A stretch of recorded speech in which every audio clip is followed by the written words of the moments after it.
you.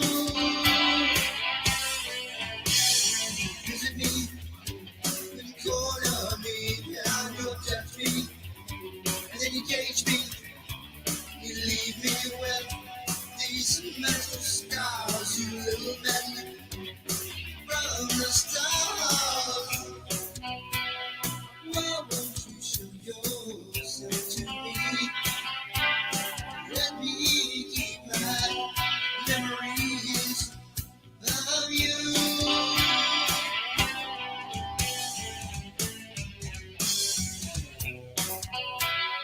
Why won't you show yourself to me? Let me keep my memories of you.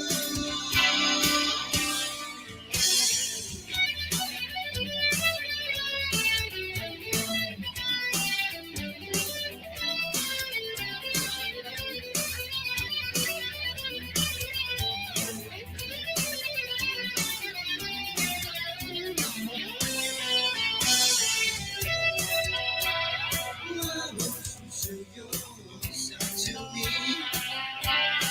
Let me keep my memories of you. Show yourself. Oh, please show yourself. Is my life my whole life, or is it you an experiment made for your amusement? Oh, tell me, are my thoughts my own, or a sea placed by you? Why won't you show yourself to me? Let me keep my memories of you.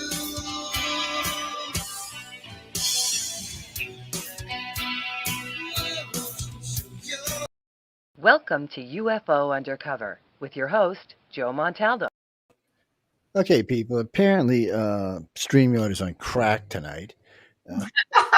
Sorry, I understand that. I'm not sure what the hell was going on there. That's for a whole different show. That's on Wednesday night. I'm not sure what it was doing. It wasn't even supposed to be planned because we don't have an intro for this show or an edit. I was like, what the hell is going on? Emily, welcome. How you doing tonight? I know you just got off the air and back on the air. What? I'm doing great. Yes. I messed up big time on that last show I did. Like, I Ah, was well, muted for the first 3 minutes. Oh, Lord, I hate when that happens. I've done that Yeah. in the past where I've muted. I know one night I had two really good guests on and we were talking away and somebody comes in like 15 minutes and we can't hear you. I'm like, what? And I looked down and I had opened the mics. I was like, son of a bitch. I mean, that kind of stuff just irritates you. You hate to waste guest time like that too. Cal, actually, we're going to talk about several things tonight. The Valencia thing we're going to talk about. Okay. So we're going to talk about it. So we're not going to get that in depth. We're going to get some in depth, but we're scheduling a panel for, I believe it's the 18th or the 20th of January. Big panel. We're going to bring all the material out, all the data out. We're going to have all the good hosts on. We'll invite Emily. Everybody's going to be there. And I can tell you now, it's probably not going to be a fun show for the other people. I don't know how to explain it. What do you mean other people? The people who are doing is what I should say. Now, I got a ton. I mean, I announced I was talking with a friend of mine last night from another show, and she's been sending me stuff. Well, matter of fact, to be totally honest about this, I wasn't even paying attention. I haven't been watching the news that much lately for that kind of stuff. And a friend of mine who hosted another show goes, "What do you mean you haven't seen us?" I haven't seen us. So she's been sending me stuff for 3 days, which is nice. It helps me catch up. But I was busy doing other stuff, and we got a lot of things going on, company-wise. My company's really all of a sudden crazily busy in the holidays. It used to be in the old days, we always got off from the second week of December all the way through the first week of January, but unfortunately it doesn't work that way anymore. Since Katrina, we're just always busy at the holidays, and people get rushed and, oh, please come do my house now, and can you put my floor in before Christmas? And yeah, I can put your floor in before Christmas, but it's going to cost more, because I wanted to take the week off or the month off or whatever. And I don't always get to do that because, well, people, it costs money to take off a month, and I lose money when I take off. So I got to spend a bunch of money because it's December and I'm not working. So, it's a thing. Plus I learned I got trigeminal neuralgia, which I'll do a show about this in the future, how horrible of a disease this is that somehow I contracted. I'm going to tell you, you're saying all this stuff with the holidays. I don't know if you've seen this story I posted about it. that this family goes and celebrates Thanksgiving, and on Thanksgiving Day they all wake up to start fixing Thanksgiving meal, and the aunt dies. The aunt is dead at the house, and so they call a nurse or a nurse of the family, friend nurse. They come, yep, she's dead. Well, we figured that. So then here's the number you got to call, and well, the mortician or whoever they call to come get the body. It's like, this is Thanksgiving. We're with our family. We'll come later. So this family sits and has Thanksgiving dinner and everything with the dead body in the bedroom. Oh Lord, I don't even know how you do that. I just don't even know how you do that. I know a couple of years back, my mom found out she had brain cancer, but she never told anybody until summer because she didn't want to ruin everybody's holiday. She found out like a month before Christmas, but she didn't want to tell anybody because, she didn't want to ruin everybody's holidays. And I'm like, Mom, she's like, well, it's a big holiday in our family. And I was like, which I do understand. And, but it was kind of a strange thing anyway. The whole thing was, yes, Crystal, they said it's trigeminal neuralgia. It's a nerve at the bottom of your brain that fires off to it's this whole side of my face when it happens, which has been happening 2 or 3 times a day lately.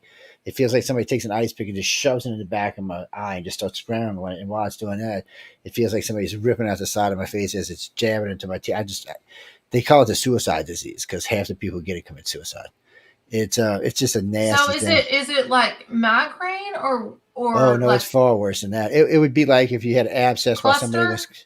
It's the whole thing. It's the whole side. I mean, it's just the whole side of your face.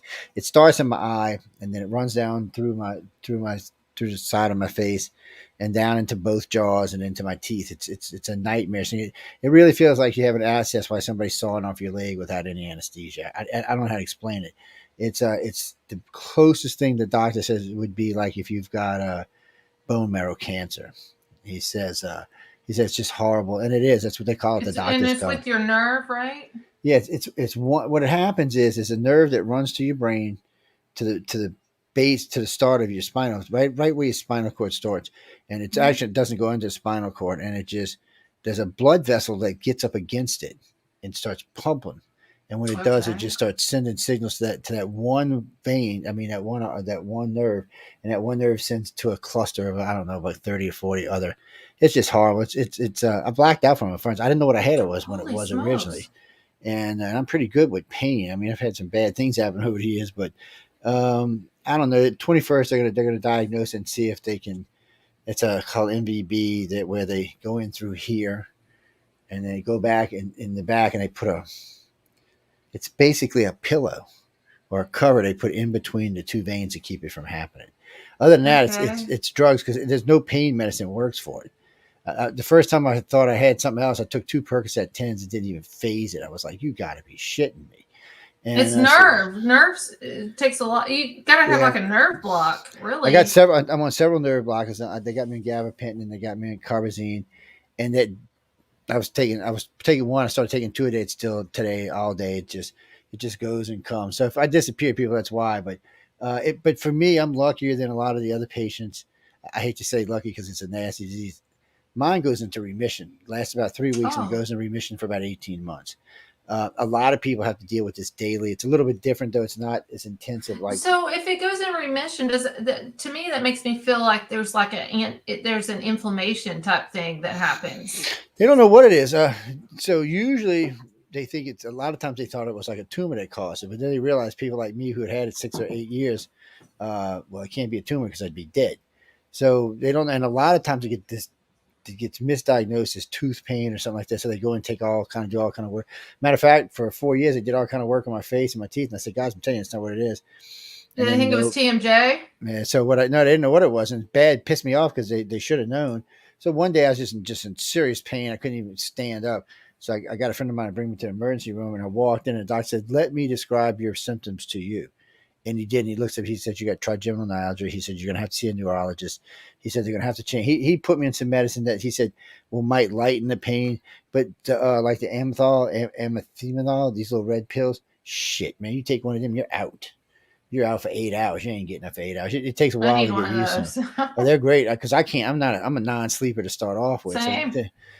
So, so busy minds usually are. So people who are into stuff that are always looking at things usually don't. You know, I went and seen a doctor one time in a sleep study, and he said, "What do you average sleep?" I said 5 to 6 hours. He said, "Oh," he said, he called me a healthy insomniac. He said, "It doesn't affect your body." He said, "So you're a healthy insomniac." He said, "Most people can't run on 4 or 5 hours a night." He said, their body starts shutting down on them, starts giving them problems. He said, "You're lucky." I said, "No, I think my brain just works that way. I think it's just wired that way." But there's Are so you much able to do this tonight then? Oh yeah, I'm Joe? fine right now. It's just okay. yeah, I'm fine. So you'll know if it triggers. You'll see my whole face go like ah, and so hopefully we'll be all right. I mean, Jay's going to be joining us in a half hour anyway. So if something happens, we'll be covered. But if you feel bad, don't feel like I'm good. I know you can handle it. I know you and Jay. Yeah. Well, I know you and Jay could handle it anyway. But yeah, it's funny. But it was about 8 years ago. I was like, "What the hell is this?" And went and seen the dentist. And 2 years after that happened again, I went and seen the dentist. And I'm like, And then 2 years ago or 18 months ago, I was like, "What the? This can't be done." And I finally sent it to her. She said, "I don't think that's what this is, Joe." She said, "I think this is something far different." So that's why I went to EJ, and EJ said, "Oh no, this is what you got. It took this long to get a neurologist." I believe that. 14 months to get to see a neurologist. Believe it. And I see him on the 21st, and they told me there's a lot of things they can do for it, as far as they can do nerve blockers and they can do gamma knives. But my problem is a lot of them leave your side of your face numb. Well, I can't do radio and TV and deal with my customers in my other company if I'm like, that's not going to work for me. So I got either options of being on heavy drugs or the MVD. So that's probably what's going to end up happening. But he told me, he said, because eventually he said they'll have to put you on pain meds. He said, "But Joe," he said, "it ain't the kind of pain meds you can get up and go." He said, "You're going to take one." He said, "You're not even going to take one. It's either going to dissolve into your tongue so it's fast acting, or they're going to put it in a place where you can put it into your system immediately." Because you can't. If I took one right now, if it started hurting, by the time the pill got in, my face would already have quit hurting, so it would have been a waste of a pill. So it's just one of those things. So it has to be fast acting. He said, "There's only certain kind of drugs that do it." He said, "They F you up." He said, "You might as well just sit down." Triggers? Like I know I have cluster migraines, so I see things happen like a day before I get one. So if I start seeing those things, I take medicine. Do you have triggers? Do you know when this is going to be flare up? Sometimes I do, sometimes I don't. Like I walked in a friend of mine's house that day and he was smoking pot, and for some reason, and they tell you on the boards that actually pot can help it. Obviously, it's a trigger for me. It's which sucked because if it would help, I would be happy with some CBD or something, but something like that. But it's just a trigger. And I was like, you got to deal with it. And well, people, yeah, I know, John. It's just one of those things you got to deal with. I mean, I have a busy life. I went to work yesterday. It triggered 3 times at work yesterday. I mean, so that's basically 3 hours where I couldn't do anything. But I still had to go. I got customers I got to deal with. I had to go in today. I didn't have a choice. Is it stress induced? No, I haven't been that stressed lately. And I'm taking, I got muscle relaxers done. I'll tell you one thing. If I take the 2 carbazines and wait about a half an hour, and take a muscle relaxer, when it does trigger, it doesn't seem to be as bad. Okay. And you can wrap a hot rag around your head and it kind of brings it down a little bit too. But it gets so intense sometimes you just, and I worry because I drive back and forth to New Orleans. Like the other night, I was driving back and it triggered coming back from the city. I was like, oh shit. So I'm doing 80 miles an hour, and your whole face is like, no. It sucks, people. If you get it, I feel for you. That's all I can tell you. But there's a lot of news, so we're going to get into a lot of news. We got to talk about Elon Musk and Valencia and all these poor kids being dressed up like porn stars. I mean, first off, when I seen these ads, I was looking, really, kids? Oh, these little kids. It gets deeper. I know that, but I mean, it gets way deeper than that, and that's why we want to do a panel on it, because it's just we'd have to dedicate like 3 of these shows just to get how deep this actually goes. It's different owners and different things going on, and then we found out that George Soros is buying up all the Christian Latino stations. Oh, the Latino stations. Yeah, so I mean, it's there's just so much going on here that's anti for us, And now I will say this: Elon Musk kicked all the pedophiles off of Twitter, so we got to give him thumbs up. He went ape shit. I mean, he went ape shit. I don't know. What does he consider a pedophile to him? Well, because there's still some on there that's still there. Well, no, if they've been even an inkling, or if they've been associated with a company or anything with it, I mean, he kicked off like, I think it was 26,000 people. Well, That's Ari a lot. Emanuel is one of his biggest comrades, and he's a big, huge pedophile, and he didn't kick him off, and that's why he kicked Kanye off, because Kanye's last post was Ari hitting Elon in the back of the head with a water hose. So I made a Twitter post that says, I think Kanye hit a sensitive spot with Elon. What does Abraham Lincoln, the guy sitting in front of Pee Wee Herman, and Elon Musk have in common? Have you ever read Elon Musk's Manifest for Mars? No. Okay, child anything you get the death sentence for. He's not playing with this. Elon is not the person people think he is. This man is way different than he is. He supports New World Order. No, he doesn't. He's anti-New World Order. Matter of fact, he wore a suit that says New World Order on the back of it. He wore a suit that said NWO, but that wasn't New World Order. No, it was in Latin. It meant New World Order. Well, I know he doesn't support it because he just brought down half the New World Order in the last 2 days. So he can't be supporting. Kim and Kanye are messing with this. Well, no, it's just ain't got nothing to do with Kanye. He's bringing down the U.S. government and the British government. He wants to put chips in our brain, dude. No, you don't want to put chips in our brain. Yes, he does. No, he doesn't. I've listened to him talk about this. He said, no, he doesn't. He likes to screw with people. And I tell people all the time, don't take Elon so seriously, because Elon does like to screw with people. This is who Elon is. Elon is brilliant. He unveils the brain chip that's going to be like a Fitbit, and he does conferences and everything. It's Neuralink. Oh, you're talking about Starlink. Starlink's going to be a phone anyway. No, that's going to be a phone. That's not going to be in your head. That's going to be a phone. Hold on, I'm going to show it to you. Let me show you. He was talking about this yesterday. He said he's going to bring a phone in because the only way you can put a chip in someone's brain is with AI, and he's anti-AI. He doesn't believe AI is good. He thinks AI will destroy to allow the people world. who are paralyzed to operate technology such as smartphones and robotics. Well, that's a whole different thing. That's not the same. Oh, wait, hold on. NASA has been doing this to our military since 2015. Well, we've been installing stuff for faster fighters and stuff like that. Here's my secretive startup. I don't know if you have this pulled up. I'm just looking at it. Hold on, can you get it? Wait, I'll see if I can get it up if you can't. I don't know if you have it pulled up. Oh, there it goes. All right, there you got it. It should have let you pull it up. That's weird. But the coin-sized chips developed by Musk's secretive startup Neuralink are ways of off from being useful to humans. He has this whole thing with this Neuralink architecture. Here's last summer that is implanted into your brain and go into do kind of like vaults and stuff. It will move fast, break things. Ethos that defines Silicon Valley not only be kind of inventors who are trying to luck in the biotechnology. Medical innovation is notoriously slow. But he is a proponent for this, to put stuff in your brain. Well, yeah, he is. He actually is. Well, no. So first off, he's been a proponent of this, but this is to help people walk and use their hands. This isn't for storing information or things like that. Somebody already tried that, by the way. There was a gentleman who tried to. He put a chip in his brain. So this is how this all started in 1994. A guy decided that he wanted to see how we could change the world with a neural interface. So he put a chip in his brain to see if he could record memories. And guess what? He could record memories. So this is for a couple of different reasons. Do you know who Elon Musk's mom is, by the way? Yeah, I love her. I love her to death. She's a sweetie pie, man. What are you talking about? You hate on her for? The crazy bit. Ooh, the crazy lady. I almost said a bad word. Well, I can use bitch on here, can't I? Yes, I can. I forgot about that. She's insane is what she is. Have you ever listened to her speak? When I listen to her, first off, have you ever heard his dad speak? His dad says Elon is the dumbest one in the family. Well, I hate to even think about that because Elon's brilliant. So if he's the dumbest one in the family, I'm scared. He's not that smart because he never created Tesla. He rode on coattails. He never had PayPal. He sold a company before PayPal.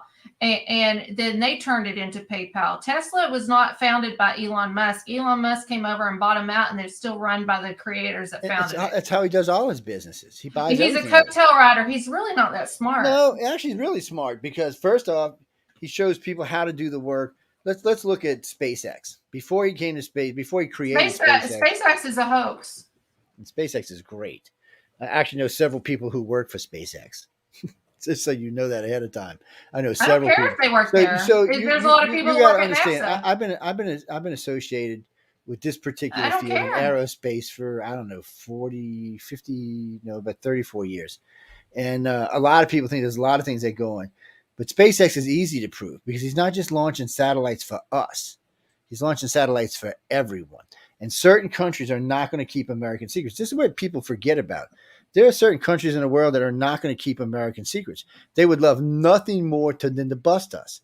China hates us. India is not really friendly with us right now. Russia hates us. Cuba hates us. South Korea hates us. North Korea hates us. Venezuela hates us. Iran hates us. Any of them could get anything to prove that anything funny was going on, they would. And since they all have spies in the system, you know what's going on. This is why people get confused with this. Some things are always going to be up and up, and some things are not. So it's like the moon landing. When people used to always tell me the moon landing was a hoax. The moon landing was the easiest thing in the world to prove that it wasn't a hoax. Show me the American flag on the moon, and I'll believe you. You can go to China right now and look at their satellites. You can go to U.S. satellites and look. Why do I need to go to China?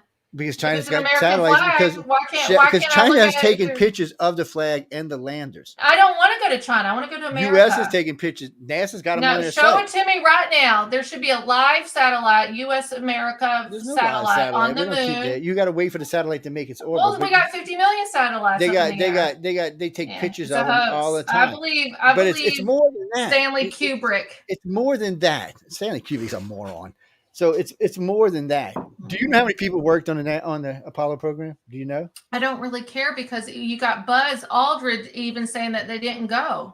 No, he never said that, not even one time. But I know Buzz personally, and I've interviewed him more than one time. I watched him on several interviews saying that they never went. Somebody might have been faking him, but he said several times he went, no problem. So did Neil Armstrong. Shit, Neil Armstrong said one of the reasons they were having problems going back is for one of the things they went back for. You know, have you ever watched Neil's interview? About being on the moon? Neil. Have you ever watched any of the other astronauts for being on the moon? Yeah, never. You know how many astronauts? You know how many Apollo programs went to the moon? From 11 to 17. Well, it's been a long time since we're even went here. Here, Buzz Aldrin confesses we never went to the moon. Here's a video. Do you want me to show it to you? It's him right here, plain as day.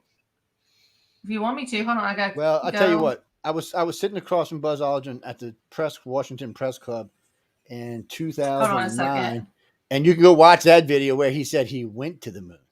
All you got to do is go over to Stephen Besset's site and take a look for yourself. Let's just see. I mean, his contract must have been up. And I don't even know why people have such a hard time with this. There were 240,000 people involved in building the space program. And 40 countries tracked it, and some of them were not friends of ours, including China, Russia, and India. Any of these countries would have busted us easily if we did think. Matter of fact, Russia would bust us today if they get busted. So would China. It would give them superiority on the world stage. I shared a screen to you. Where is it? Oh, hold on. Share a screen to you. Hold on. Oh, I see it. I got it. Wait. Oh, there it is. Hit play. You got to hit play. I can't see it.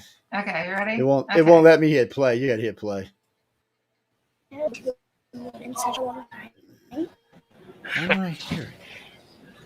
That's not an 8-year-old's question. That's my question. I want to know, but I think who is this guy? Because we didn't go there, and that's where it happened. That's not Buzz Aldrin. And if it in the fear, if oh come on, things stop. Keep what that be? Well, I guess we can try it again. Try to play it again because it's I don't know what it's. I can show you all kinds of other videos. That guy right there wasn't Buzz Aldrin. By the way. Hold on, I'll pull it back up. Like I said, I've met him in person. Okay, well then Buzz Aldrin has a twin. No, Buzz Aldrin has a twin then. So it's a stand-in, let me just pull up a Buzz Aldrin. Oh, so he's that important to have a clone? Okay. Or everybody's got stand-ins. Everybody who's got it doing anything of any importance. Oh, what the hell was that? So okay, so I'll pull up this then. Is this Buzz Aldrin then to you? Is this Buzz Aldrin? It depends if he's got the clip on his ear or not. Buzz Aldrin's missing, and you can go back to when he was. You can go back to when he was in the training program. He's missing a chunk of his ear on the bottom. That's how you know who it is and who it's not. I'm sure if there was a clone and if he missed a chunk of ear. Yeah, it's not a clone. If he missed a chunk of ear, then they would get that. That's like freaking what's his face? Tyson biting off the ear. I'm not saying a clone, it's just a stand-in. They would get that. Here, let's play this one. Let's see what this happens. I forgot all about Tyson biting on that guy's ear. Buzz Aldrin. Fucking hilarious. Go ahead, babe. Yeah. If it's an ear bite, fan corrections. There you go. Okay, here we go. There we go. Why is it dragging? If you don't know, this is a segment where we try to find mistakes on our show. Okay. There we go. So far, hundreds of challengers, not one winner. We don't make mistakes. A fan with the screen name Animation B. He says it happened during one of my regular comedy segments. Conan. Stop dragging. Hello, you there on your show in your video segment. By the way, I did not. Identify people. A picture of Buzz Aldrin, with a Batman mask over his face helmet. Famous images where everyone is Batman. Neil Armstrong on the moon. Batman. You said that it was Neil Armstrong, the first man on the moon, when in fact the picture was of Buzz Aldrin. So that's an error. Sorry.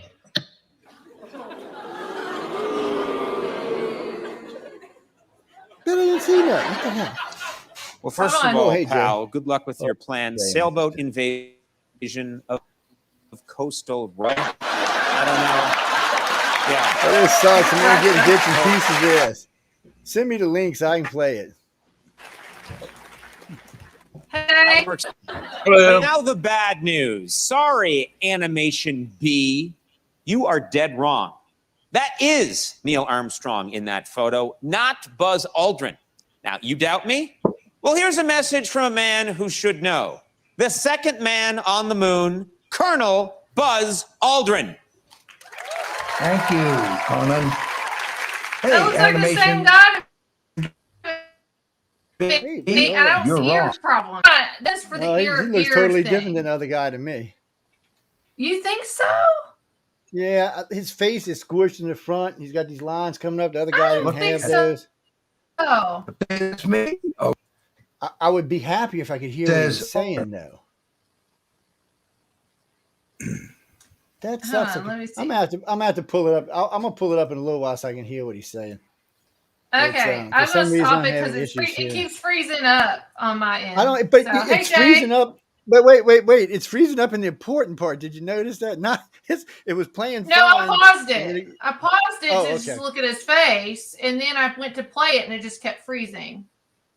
I don't know why it's doing. That's weird. Who knows? I love these guys. I've interviewed. I don't know, 14 of them. Well, now, I've argued with 36 Joe of them. already tonight. I don't believe in the land. That's the good. moon You're landing. supposed to. That's your job. That's a look. Who said that? Jessica? Cheers. No. I don't like wimpy host, Jessica. You already know that. So what are you going on about? Yes, I don't like wimpy hosts. I don't like them on my shows, and it's fine What's if you wimpy? agree with Am me. I wimpy? Do you think I'm wimpy? No. She's no. That's a whole different conversation. Does she want to throw hands outside of Taco Bell? I'm all, no, I'm just kidding. I'm kidding, Jessica. The people. What do you mean, Carl?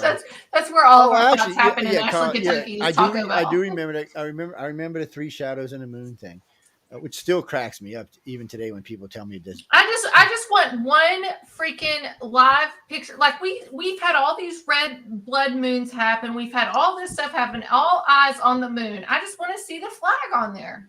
I just want to see the I've U.S. seen flag. the flag on there 30, 40 times. You No, got to I catch it when the haven't. satellite. Yeah, well, NASA tells you when it's going to come over. So does the Speaking of China. satellites, they can redirect that anytime they want to. 24/7, I would have a camera on the flag. Okay, so on the moon. but you don't. Okay, I'm gonna help you with this. There's a little thing called Track, so you can punch it in and track it with them. So you can actually track the longitude and latitude of any satellite in What's movement. it called? J-Track. J-Track? Yeah, like J-Track. J-A-Y, like J McNicholas? Hold on, let me see. Nicholas? Remind me when I to do with it. I'm remind me. marginally involved at all. Look, and remind me when I get on the other computer. I'll send it to you. I don't have nothing on this computer. Okay, send it to me. I want to see. Yeah. So, Well, wait. This is what we use. So people, I'm glad we were talking about this real quick because this is out of topic. But so when we tell people to track UFOs, one of the things we tell them, there's a thing called Airport Monitor that shows you all air traffic in live time. Anytime you want to look, you can see all of it flying, not just in this country, but around the world.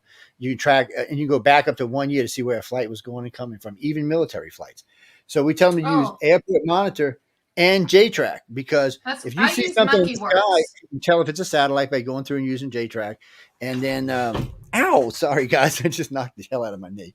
And but they're great programs for that kind of stuff. But I'll send you because I'm saying I know I'm saying the name wrong, but I think it is just the letter J and track. Have you heard of Monkey Works?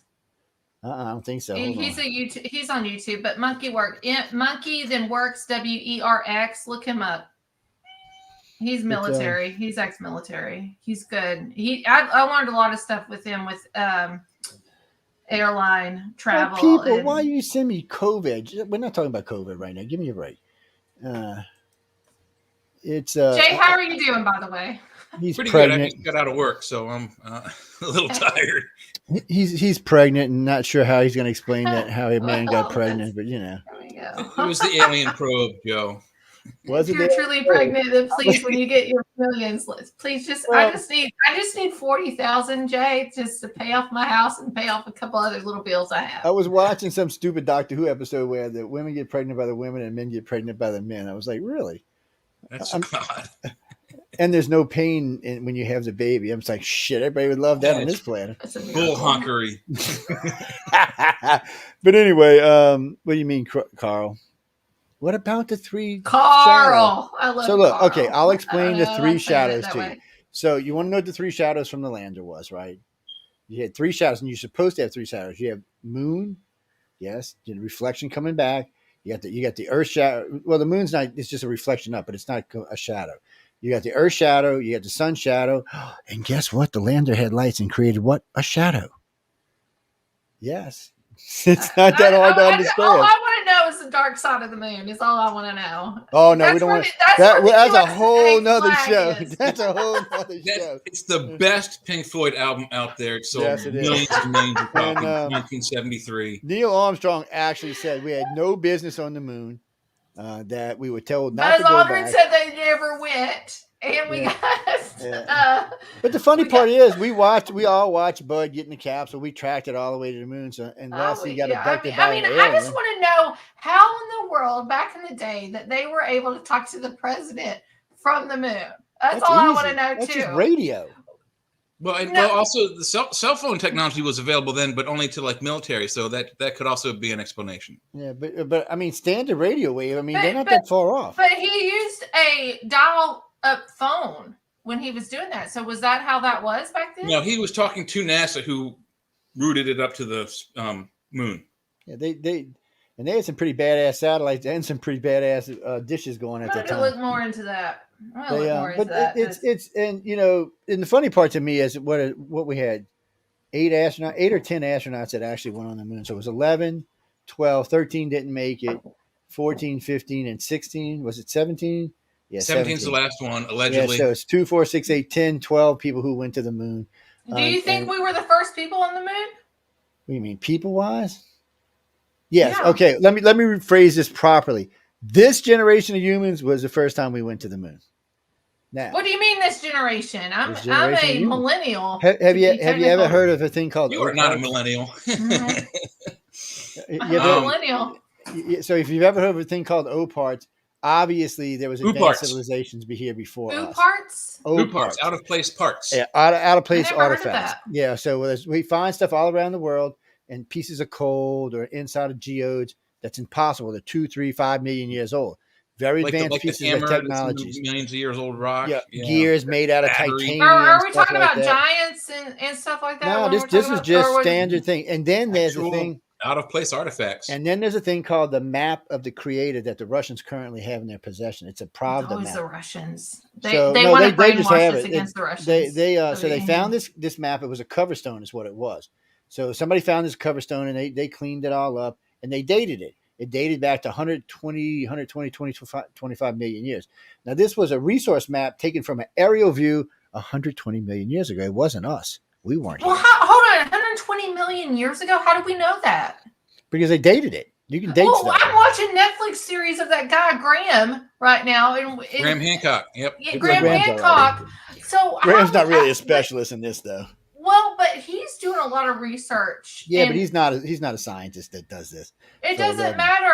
You can't. By the way, I somebody have a lot carbon of date college is not how they degrees. get it. I have a lot of college degrees, and I'm going to tell you that I am not adverse in many topics. And there's people that are smarter than me that don't have a college degree. He's taking the time. He's taking the time. He's doing the research. He's really, this is his heart in doing this. I just don't understand what you're just saying with this mapping when we don't really have that as a collaboration in other aspects of other people confirming that. We do have other people confirming that. Lots of people confirmed it. Lots of big name scientists confirmed it. The Piri Reis map was found. Hold on a second. I'm pulling out my book here. Tell me what the name of this is. I got to look this stuff up later. This one you can actually track online. Piri Reis, P-I-R-I is his first name. Admiral Piri Reis, and his last name is R-E-I-S. This map is in Eric Daniken's first book, Chariots of the Gods. Is it flat Earth? No. Okay. I'm sorry. No. What it is the Piri Reis map is a geosynchronous map taken from directly above Egypt from I think they said 1,700 miles or something like this. Yeah, it was way up. It's outer space. And the map shows clearly the lines from the top of Scotland all the way down the west coast of Europe. It shows the northern coast of Russia. It shows all of there we go. You have it here. It shows all of Europe, so Mediterranean. We can. This is 1513. This is not 100 millions. This isn't the same one Joe's talking about. This is something different, but it's very similar to what he's talking about. And it shows clearly. This is 1513. Is this map? It clearly shows the north coast, or the east coast of North America, South America, Central America. And we were all together. And the coast. No, this is not all together. This is separated. And it also shows the coast of Antarctica. Oh, that's why I typed in the wrong name. Sorry. Yeah, Piri Reis. R-E-I-S. Typed in Perry Rice. Where you got, sorry about that. You got Speed Racer's map on his last race. Yes. But it clearly shows lines that could only the way this map was made. It could only have been taken from way up high above Egypt, where the we can tell we can with you saying this, we can possibly say that we have had advanced technology in our generations way before. And do you believe in a great reset, like the mud flood, the Tartarian Empire? We had, but somebody did, and it's not us. It's not well, when I say we, I think of the world. When I say not the United States. Let me help the listeners with this. So humans are 2 million years old. You want to argue, you can say 4 million, but 2 million years old. Okay.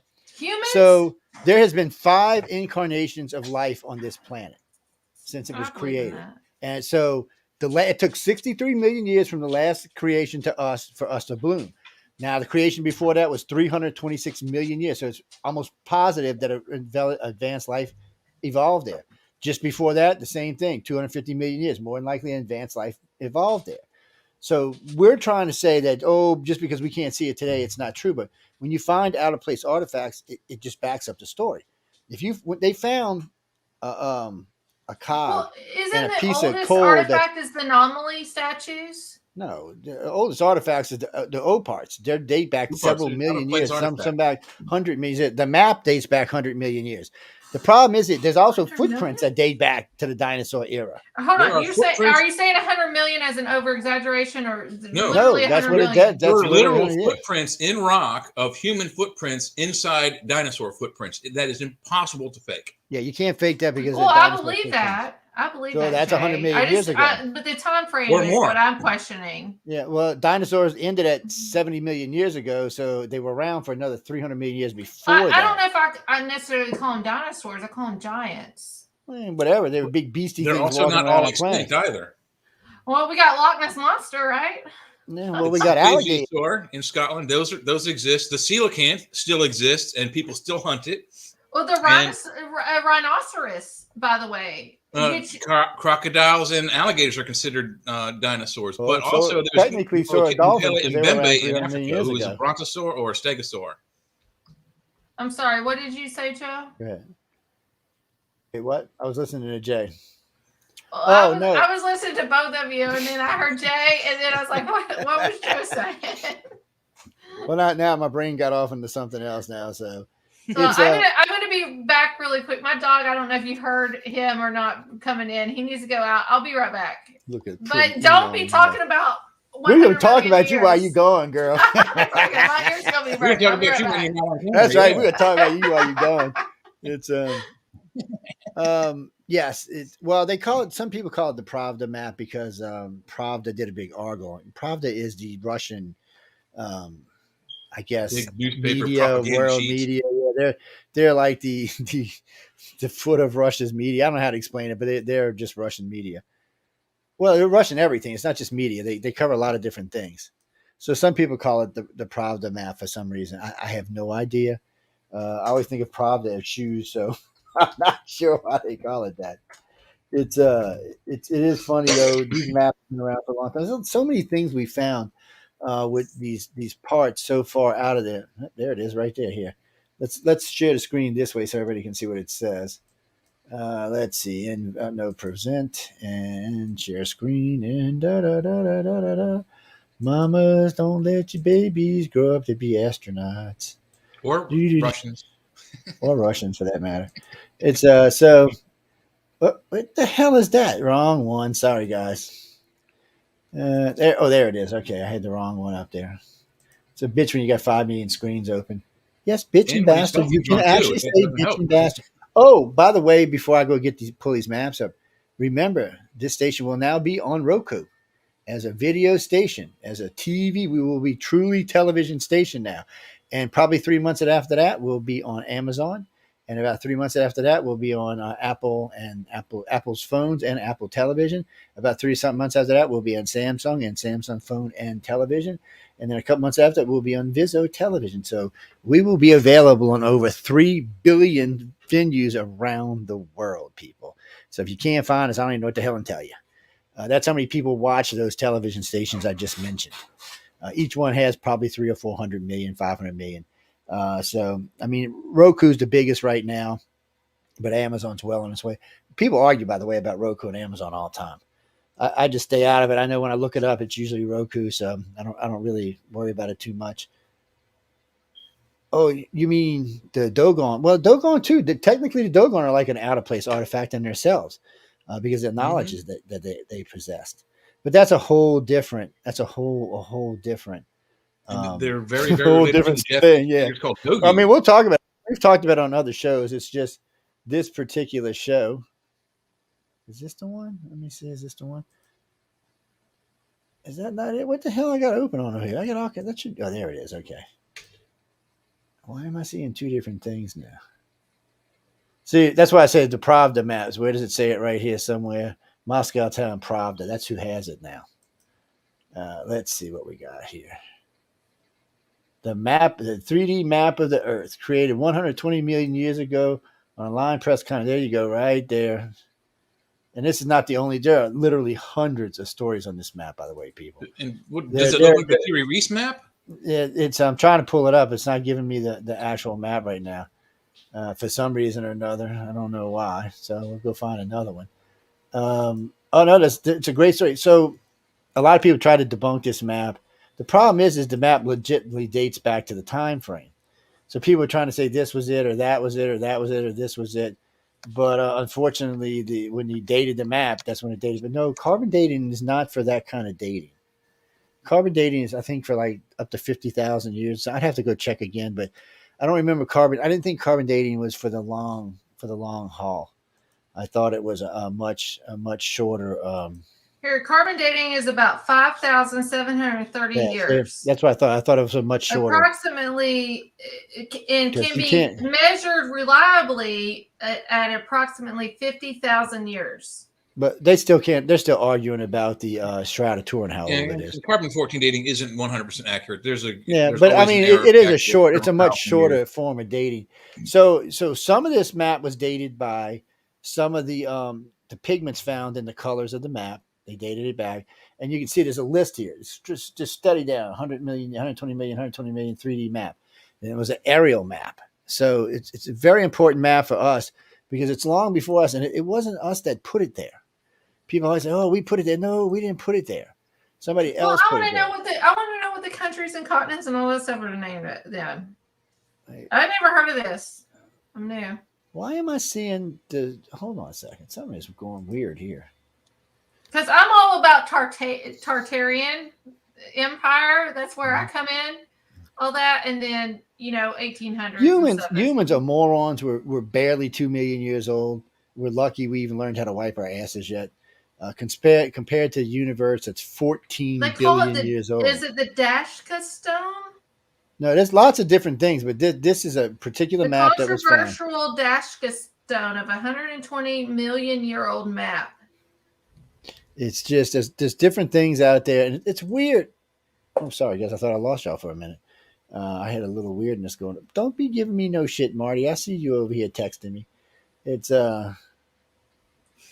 there's just so much of this. I want to see the Dashka map in real life. And then there's all the out. See, the map was cool when we found out about it, but it was even cooler when we started finding all these out of place artifacts buried in coal that was at least 20 million, 30 million, 100 million years old. We keep finding, and we haven't stopped finding them. Now, one of the geodes was a fake, but one of the geodes wasn't a fake. So one of the geodes they found that had been fake, somebody had made a real thin line and put it back together, and they put something in it. And then they found one that wasn't, that they dated. They figured it was about 100 to 150 million years old. It takes a long time for geodes to form. And it's just, there's so much of this that suggests that we weren't the first race on this planet. That we're I don't think we're the first race. Do you, Jay? Do you think we're the first race?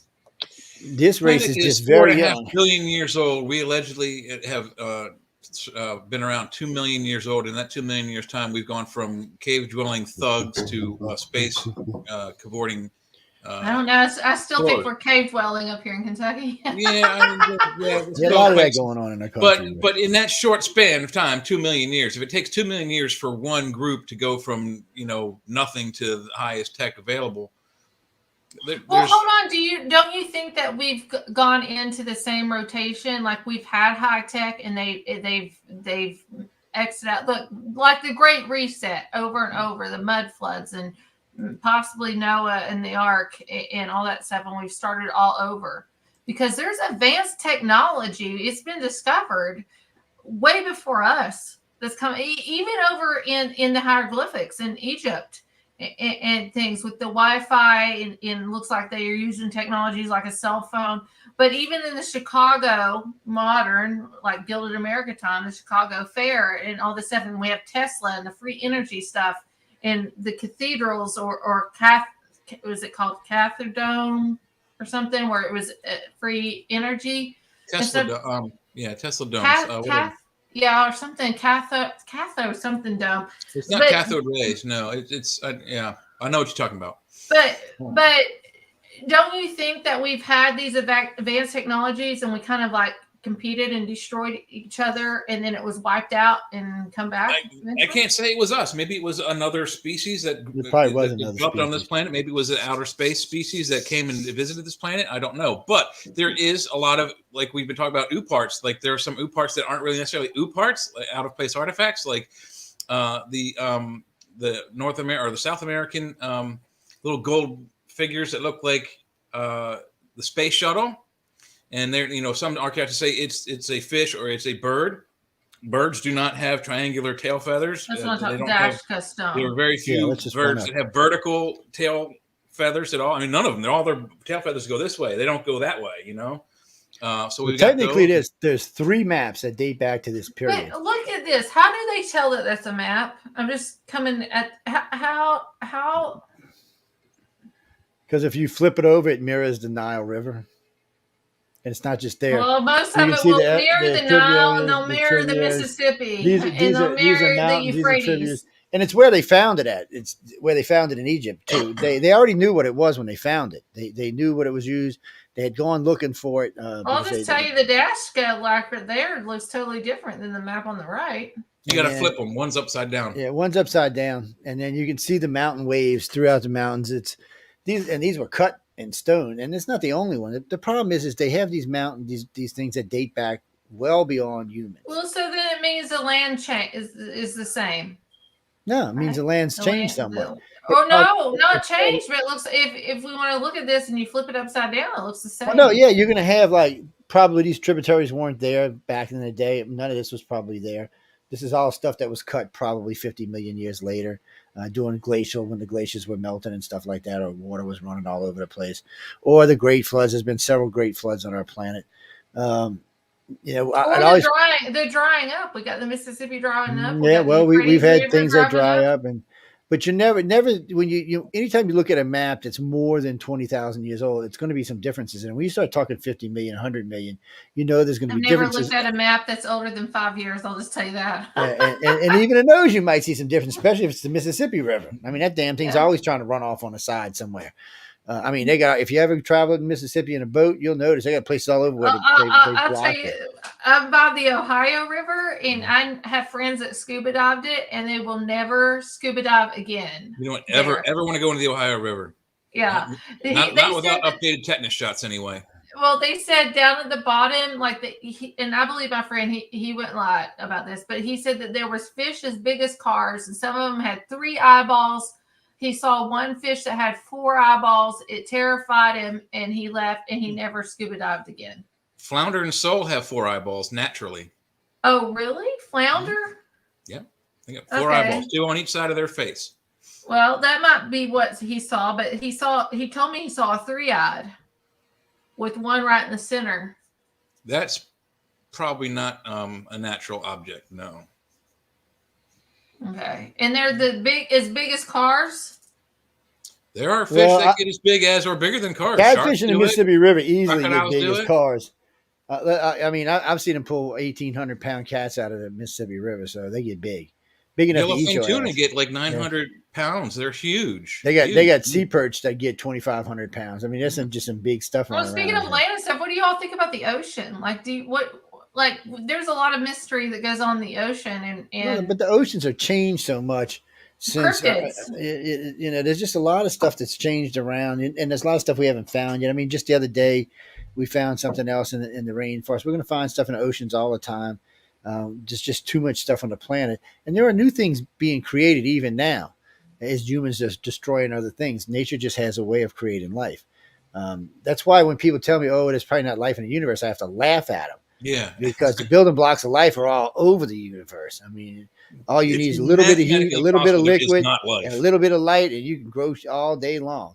I mean, look, we got stuff growing at the black smoke. You really don't, because we got stuff growing under the Arctic ice caps. We got stuff growing by the black smokers. I mean, that's the thing. I mean, life is going to find a way anyway. So the universe is probably abundant with life. Here's the problem is a lot of it's probably much older than we are. Joe, you're aware of the Trieste experiment, 1957-58. What is it called, Jay? I didn't hear. What was that called? It was the Bath Escape Project, 1957 and 1958. The ship they created was called the Trieste, Trieste, and a lot of scientists were involved, including Jacques Cousteau, who is a renowned and award-winning underwater oceanographer. But they had 2 camps of scientists. One camp said, when we get to the bottom of the ocean, we're not going to see anything. The water's too deep. There's too much pressure. It's too cold. No light. Is it too dark? Is it too dark for them to see anything? This is what the scientists are saying. Not me. And then they said also that pressure and that depth, the water is going to be more like ammonia than it would be water.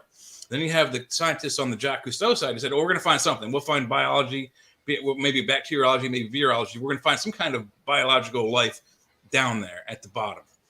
And so it's a 4-hour descent, 4-hour return, and they had 11 hours worth of air. 4 hours to go all the way down. 4 hours gets me to Pigeon Forge, Tennessee. So that's roughly like 515 miles or something like that. They're going 8 miles to the bottom of the trench. Holy and the descent, and they have to stop at certain levels to get their bodies used to the pressure, or they will explode. So it takes 4 hours to get down. 4 hours because they had a 1 hour to 1.5 hour window to explore, and then the rest was ascent back to the ship. When they got down to the bottom 4 hours later, they scared what they imagine as being either a sole or a flounder type fish, a bony fish, not a cartilaginous fish like a shark, but a bony fish. And this fish kicked up a lot of silt and dirt, clogged their monitors, clogged their cameras, clogged their machinery, and they couldn't stay too long. But they found an actual living creature 8 miles down. And what we found since then is an enormous biological ecosphere down there. There are jellyfish, there are crustaceans, there are octopus type creatures, there are living worms that, I don't know what they call them, but there's the big red worms that come out of the ground. There are cartilaginous fish like sharks. There are all manner of type of fish everywhere else in the ocean found at the bottom of the oceans. Most of them have some sort of self-illuminating bioluminescence, and everyone why do you think they have that bioluminescence? So they can see. They have to. They can in order to see, and also to attract mates and to attract prey. But we had this. Half of these scientists said there's nothing down there. It's to this, to that, the other thing. And the other scientists said, oh, well, maybe we'll find, biological or bacteriological, sand bed or something. But if something can live that far down in what we call an extremophile situation, these are extremophile creatures. There is no mathematical. That's why I don't go in the ocean unless I have. I don't like the ocean because there's things that can swallow me whole. But we have creatures that can live at the bottom of our ocean. We have creatures that live inside of our volcanoes. We have creatures that live inside the permafrost and semi-frozen dirt in Alaska and the Arctic zones. We have creatures that can live on the space shuttle. There are creatures that are on the space station. We got the hollow Earth entry at Mammoth Cave here in Kentucky. That doesn't count. There's no science on that. It doesn't count. We have this actual data from the bottom of the ocean. We have it from the space stations. We have it from all over the world. If we have creatures that can live in those extreme environments and even the mild environments like where we live, just think about it mathematically. It's impossible mathematically that there aren't other planets that have life. And believe it or not, there are 3 planets in this solar system that probably had or have life. Number 1 is Earth. Number 2, we're fairly certain that Mars had life. It no longer does. We're fairly certain that Venus has life, but the atmosphere is so extreme we can't test that out. But the atmosphere is 90% carbon dioxide, which comes from human breathing. It's not carbon monoxide, which comes from burning fossil fuels. Mm-hmm. It's carbon dioxide. It comes from biological processes. Then we have 2 possible other planets around the Jupiter. Io and Europa, who may or may not have life. So right there, if you count those 5 planets up, I give our solar system an average 1.9 planets that have life. Average that against the hundreds of trillions of planets in this solar system. It is mathematically impossible with those numbers that there isn't another planet with life in this galaxy alone, which also translates to the galaxy as a whole. Life is all over the place. You cannot get away from it. And I guarantee you this, no one will ever be able to prove it, and I'll be dead millions of years before it is proven. There's living creatures, big creatures that live in outer space too. We just haven't seen any. But if we have this technology and stuff, why are we not seeing this? I would think we would see something by now. Because we're greedy. Well, the thing of it is, we have seen things. We just don't want to share. Yeah, people who are in charge of that information are greedy. Government. I've been invited places to view things, and like it cracks me up. I spent 3 weeks out at Skinwalker Ranch, and so I was out there, and it's a triangle, by the way. I'm probably the reason why Bigelow sold it.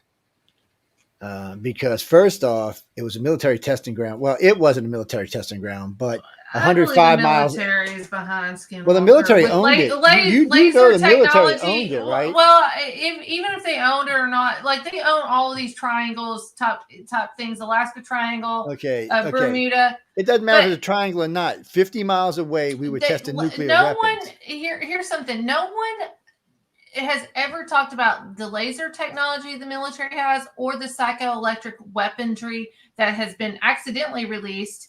And I almost think that has a lot to play in when they're pushing this 5D crap. Back in the early 90s, we were invited to witness what they would call, they were holograms in the skies. They were making like Native Americans and Indians. And then through Blue Beam? Is that Blue Beam? Or? No, that's not Blue. It's a different type of project. Okay. Blue. You got to remember, anytime you hear a name of a project in civilian life, it's probably bullshit. Or okay? That's why I have the B system. Yeah. So what happens is they release things for you to get, especially researchers to get caught up in, because most researchers don't take the time to look deep enough, and most researchers don't have the connections that some of us have, so they're kind of stuck. So they follow. It's like Echelon and Carnivore. Echelon and Carnivore are real, but that's not actually their real names. It's the programs are real. They do text. What they watch our text. They watch our voice. Right now, they're listening. The damn computer just running away. And if we start saying certain words about doing this, that, or the other thing, we'll hear definitely it at one of our doors. So that's been ongoing for a long time, but that's not the actual names of the projects. And Snowden put some light to it as little bit as he could. Snowden wasn't high up enough, and that's another thing. People took Snowden too seriously. He was a low grade tech. This guy was not way up in the thing. He was not allowed to see. No, but he released it all, though. Yeah, but what he released a lot was fake. That's what we're talking about. He did a lot of this stuff himself. He was not high enough up the chain to get some of the information he was saying. They would have killed him. So if what he was saying was real, he'd already be dead. They'd have contracted somebody in Russia to kill his ass, and it would have been easy to do. I mean, he's living in a house by himself with no security. Would have took nothing to kill a man. So how do you know that, though? Because we have spies that watch him all the time. We have spies in Russia. You don't think we have spies in Russia? Come on. We got lots of spies in Russia. I mean, we got Russia spies here in the United States. Yes, we do. But and if Russia, remember, Russia got kicked out. Remember, we kicked out Russia because of what? Because they were spying and they got busted for doing things, illegal things in our country. But so they do get in trouble for it. Snowden seeks asylum in Russia, though. So there's a reason why he feels protected. He feels protected there. Because he's going to go to jail. He would have gone to jail here, and he would not have survived jail here. Yeah, but you can always take don't you think he did a good, from a civilian standpoint? Do you think that because it revealed the Stingray technology and stuff, which is most of what I seen Snowden release was BS. I mean, I have a class 10 security clearance, and I'm telling you, most of what I'm way high in what he's got. And, are you Q? We're not getting into what I am, but it's just, I'll just say it's like 5 levels above. Where the president stops. Yeah. Q is a CIA operation, in my opinion. But it could be CIA, but all I can tell you is I'm regularly watched. For complacency. That's all I can tell you. But even if it's basic for you, it's a big deal for me because I'm just a basic taxpayer in Kentucky. Well, that's what I'm saying. So Snowden was good in the fact that he woke up America. Okay. Unfortunately, a lot of what he was feeding America was BS, but that still doesn't matter because he woke up. More than to me. Julian, on the other hand, it's why they used this stuff on him to make him sick and all, was because Julian did possess things that could be dangerous, but he never released those. He was smart. Had he done, he would have been murdered. They would have cooked him right then and there. See, we have technology that can cook you from a distance. You've seen it used in Cuba against us. It was used in Cuba against Americans at the embassy. They used it to cook people. Did you always hear a voice? I heard a squeak, actually. I heard a squeak, but I heard a man's voice. It wouldn't be the first time somebody talked and broke into the show. You have a bad smoke detector out in the hallway there. You might have heard that. I heard that, but I heard a man's voice. It wouldn't be the first time somebody broke into the show. I wouldn't worry about it, Emily. I've been physically threatened over the phone by I do EVP paranormal stuff, and I have amplified earbuds in, so. Yeah, no, that probably wasn't EVP. That was probably one of John Tex or something going.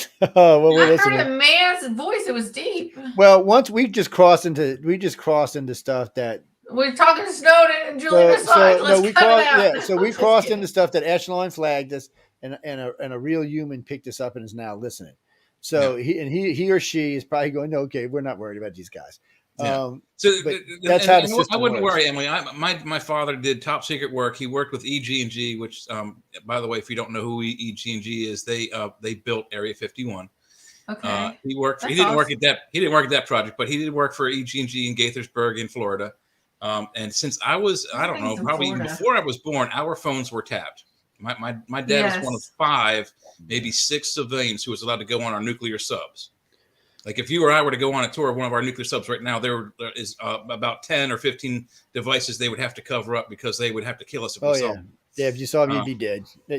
Anyway, so my phones have been tapped since probably before I was born. They've been tapped all the way through my life. My father's passed away now. My phone is probably still tapped because of my father's link to the DoD and what work he did with the U.S. Navy and inventing CERTAS and several other devices to keep our subs quiet and safe and Christopher, able to find other bad guys. So I did hear that, Christopher, that Snowden was asked to go fight in the Ukraine. I did hear that. Really?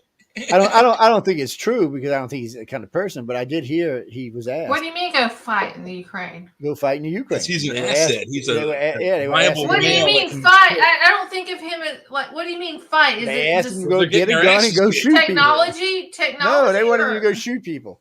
They're low end people. It was just something Pravda played up. They just were playing with it. I don't think what they are ever you really. Eating, Jay? You make me hungry. I know. What are we eating, man? It's taco. It's taco. Well, there's so many programs they run. They pay attention to what's going on, and because we got a lot of terrorist activity around the world and other activities around the world that they want to pay attention to, which is fine. I mean, a lot of like Julian Assange. Julian was brilliant, and if Julian could have got if the UK would have backed him, he would have released shit.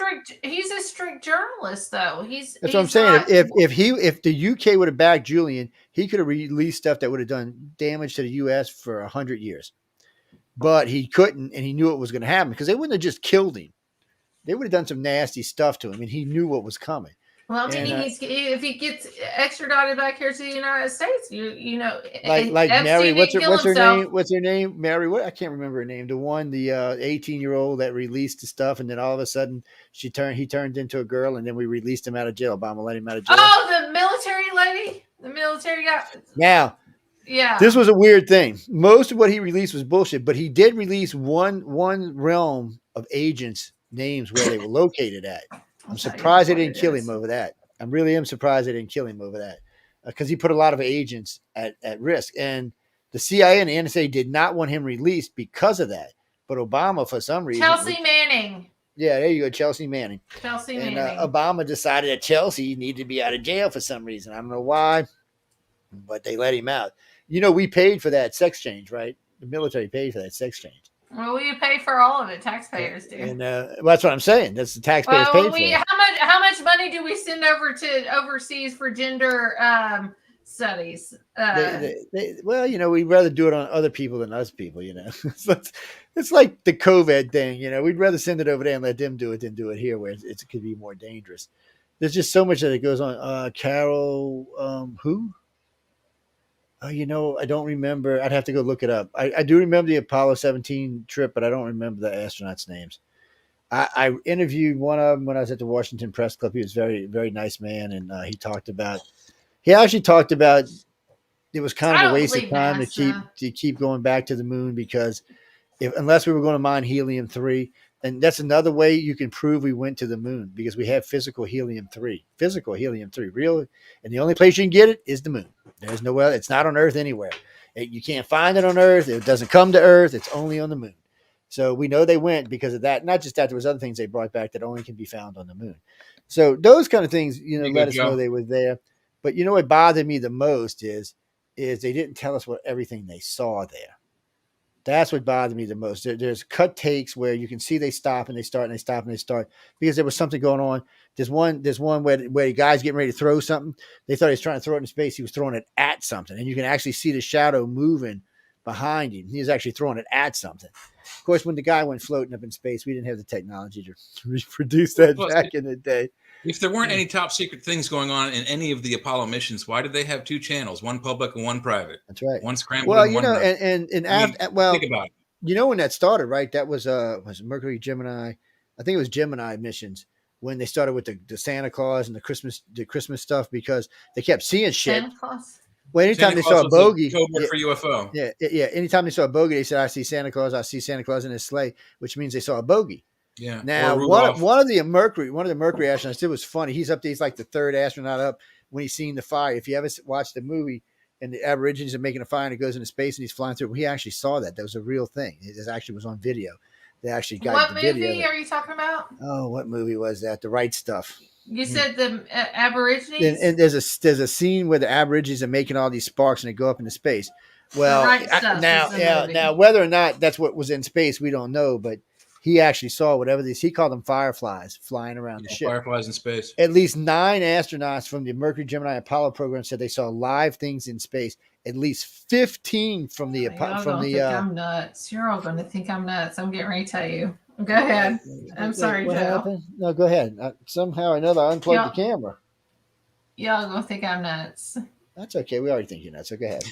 You wouldn't be on it. I'm not going to elaborate on this tonight. I'm just going to tell you this. I don't believe in planets. I don't believe in outer space.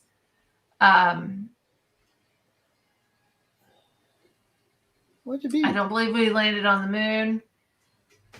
I believe in the firmament. I'm not a flat earther. You're the kind of person you're going to burn in hell. You know that, right? Is getting up and just leaving. I am not a flat. You know you're going to burn in hell, right? Hold on, I will tell you this. I don't think that I'm a flat earther, but I can understand where they're coming from in many aspects. The flat earthers have no ground to stand on whatsoever. You can go up 11 stories into any building. You can see the actual curvature. Well, I'll just tell you this. My cousin flew Air Force One for Clinton, and he told me about the mapping and the directions, and there's no curvature. And I'll just tell you this. I'll tell you this. He's an avid flat earther, and that's the only. And I trust my cousin. And Timmy O'Malley is his name. I trust him. Now, I'm not sitting here saying I'm a flat earther. I just need to research this a lot more. But I will tell you this for a fact, in my opinion, in the stuff I've researched. And I don't want to go any further in this. I want to talk about other stuff. But I don't believe in planets. I don't believe in the universe. The black hole stuff NASA put out. And deals with the firmament and the water and all that kind of stuff. I can explain that if we want to talk about that on another show. Yeah, we'll set up for the. Oh, there I am. Okay, sorry. Okay, set up for another show. Back off.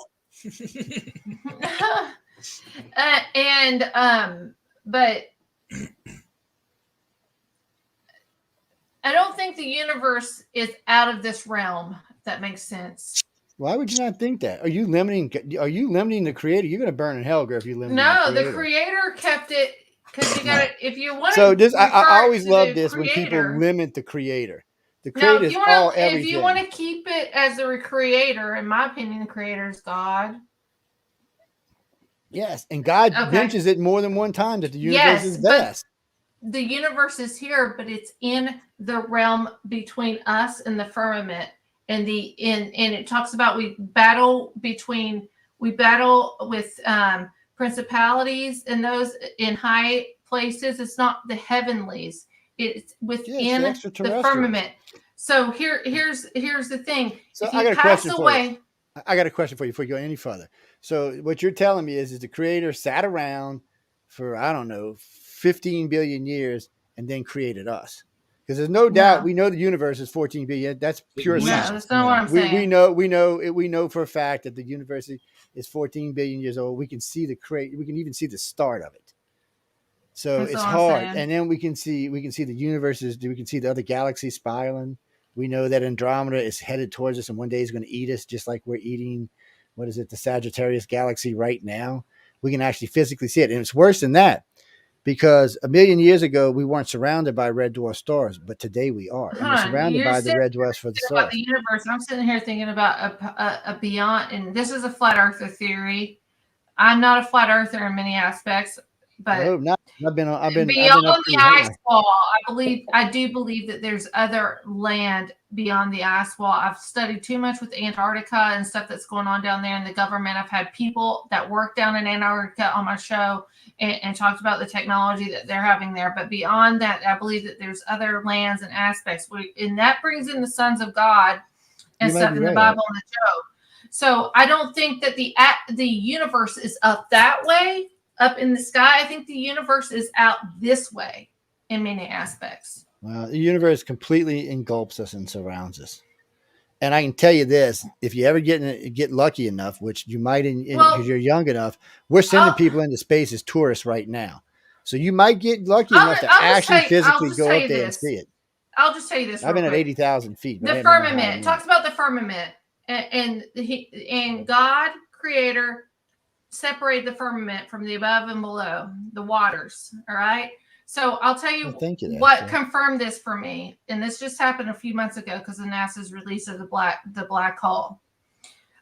When I was major young, at 17 years old, my pastor of my church, before he passed away, Pastor Gardner, went and did an investigation of the Bermuda Triangle.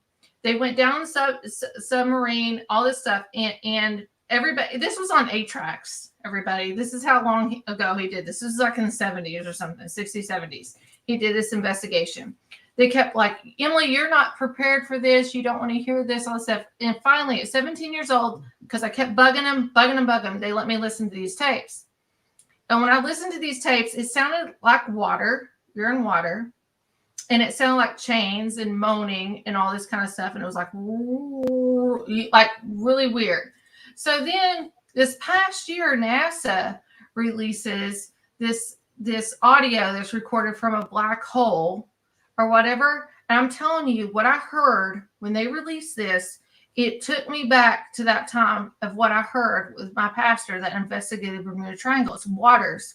So the firmament separated the waters from above and the waters from below. And that confirmed that to me when I heard that, because it was all like mixed up. I didn't know. And I listened to some flat earthers like, I don't know about this. And then I was listening to this.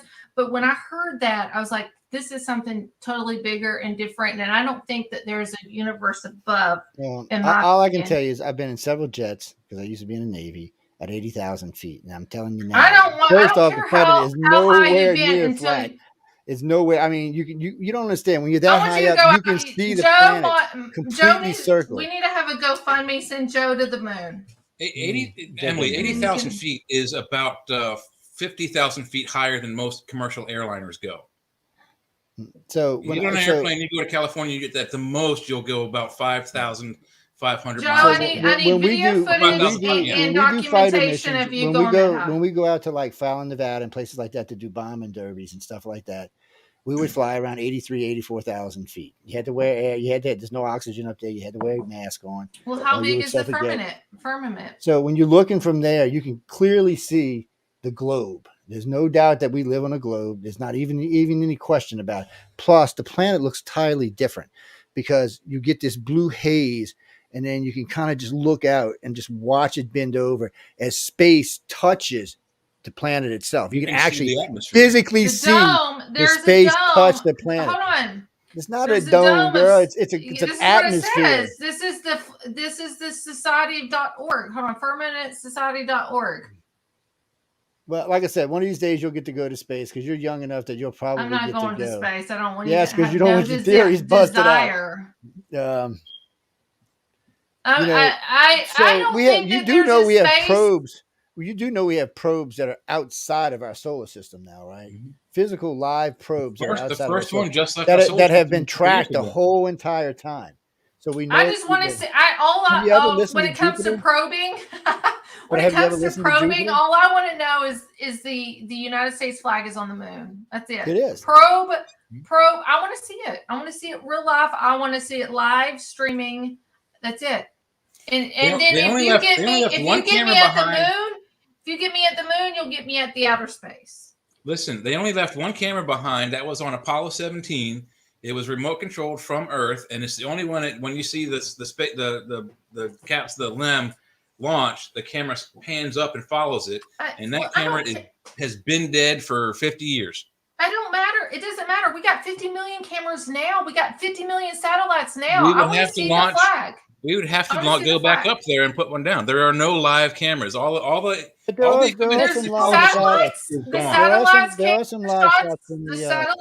satellites can't get the shots of the flag. There are some. There are some. They get shots of the lander. Get shots of the flag. It's like when my friend of mine said. I watched live stuff. One of my favorite things was a friend of mine told me, "Well, the flag waves in the waves, and there's no atmosphere on the moon." That's true. There is no atmosphere on the moon, but the flag does wave. All the flags wave. There's a little coil spring put them in, so very, very, very slight atmosphere, but you cannot breathe without oxygen. Yeah, but they actually put a coil in the flags to make them wave because they wanted the image of America being on the moon with the flag waving. I don't even care if the flag waves. I just want to see the flag. Allegedly, if you have you see, I was alive and watched it live, so it's different for me. Yeah, I watched the landing, I watched the whole thing. I did too. And we did not have the technology to reproduce that then. We couldn't even, it took us 30 years after that to get the technology to reproduce that. There was no reproducing that. And again, the Russians would not have lied for us. Not in a shot in hell. The Soviet Union would have never lied for the United States and said, oh, well, they went to the moon. Neither would the Chinese. They would have said, oh, no, they didn't go. And there was a whole host of other countries. Most people don't realize it had to be tracked around the world. And if we had made it up there, guess what? China and Russia would still be trying to get up there. Yeah, and they wouldn't. I believe China and Russia made it before us. Oh, Russia wishes they did. Yeah, you don't understand. You don't understand what the symbol was of that back then. That changed the world. Huge status symbol. Huge. If Russia would have got it, it would have been favored to them. If China would have got it, been favored to them. But we did it, and that's why the world looks at us the way they do. Because we are the ones that went to the moon. We are the ones that changed the world. And it was a very significant symbol at the time. And it still is even today. I mean, that's the whole reason we went. We didn't go for no other reason but that. Are we going with the listen, this is before my time. Oh, Jeffrey. So the moon, I thought there was no wind on the moon. There is no wind on the moon. So why is the flag moving? Because it's got a coil, but you can go to NASA and see it for yourself. They ran a coil up the thing and across it because they wanted it was a significant thing. They wanted it to move. They needed that shot. You can also see when the first flag is planted, when Neil is planting it or Buzz, whichever one's planting it, you can see he's physically shaking it, trying to get it into the base, and the flag is moving because he's trying to shake it and get it into its holder. But it was designed from day one to wiggle. That's what it was designed for. We didn't want a symbol of a flag just sitting there, and it's worse than that because if it was designed to wiggle. Well, that's a T-shirt for. But you don't understand. If they wouldn't have put the coil in it, it would have floated upward, and it would have been all scrunchy and looking like crap. The Centralist radio show is designed to wiggle T-shirt. With 1/6 gravity, it would not be flat like it's supposed. So you wouldn't be able to see the whole thing. It's like you said, it would look like a crumpled piece of paper. Yeah, we just want to kind of grow up. That's why they had to do it. There's reasons.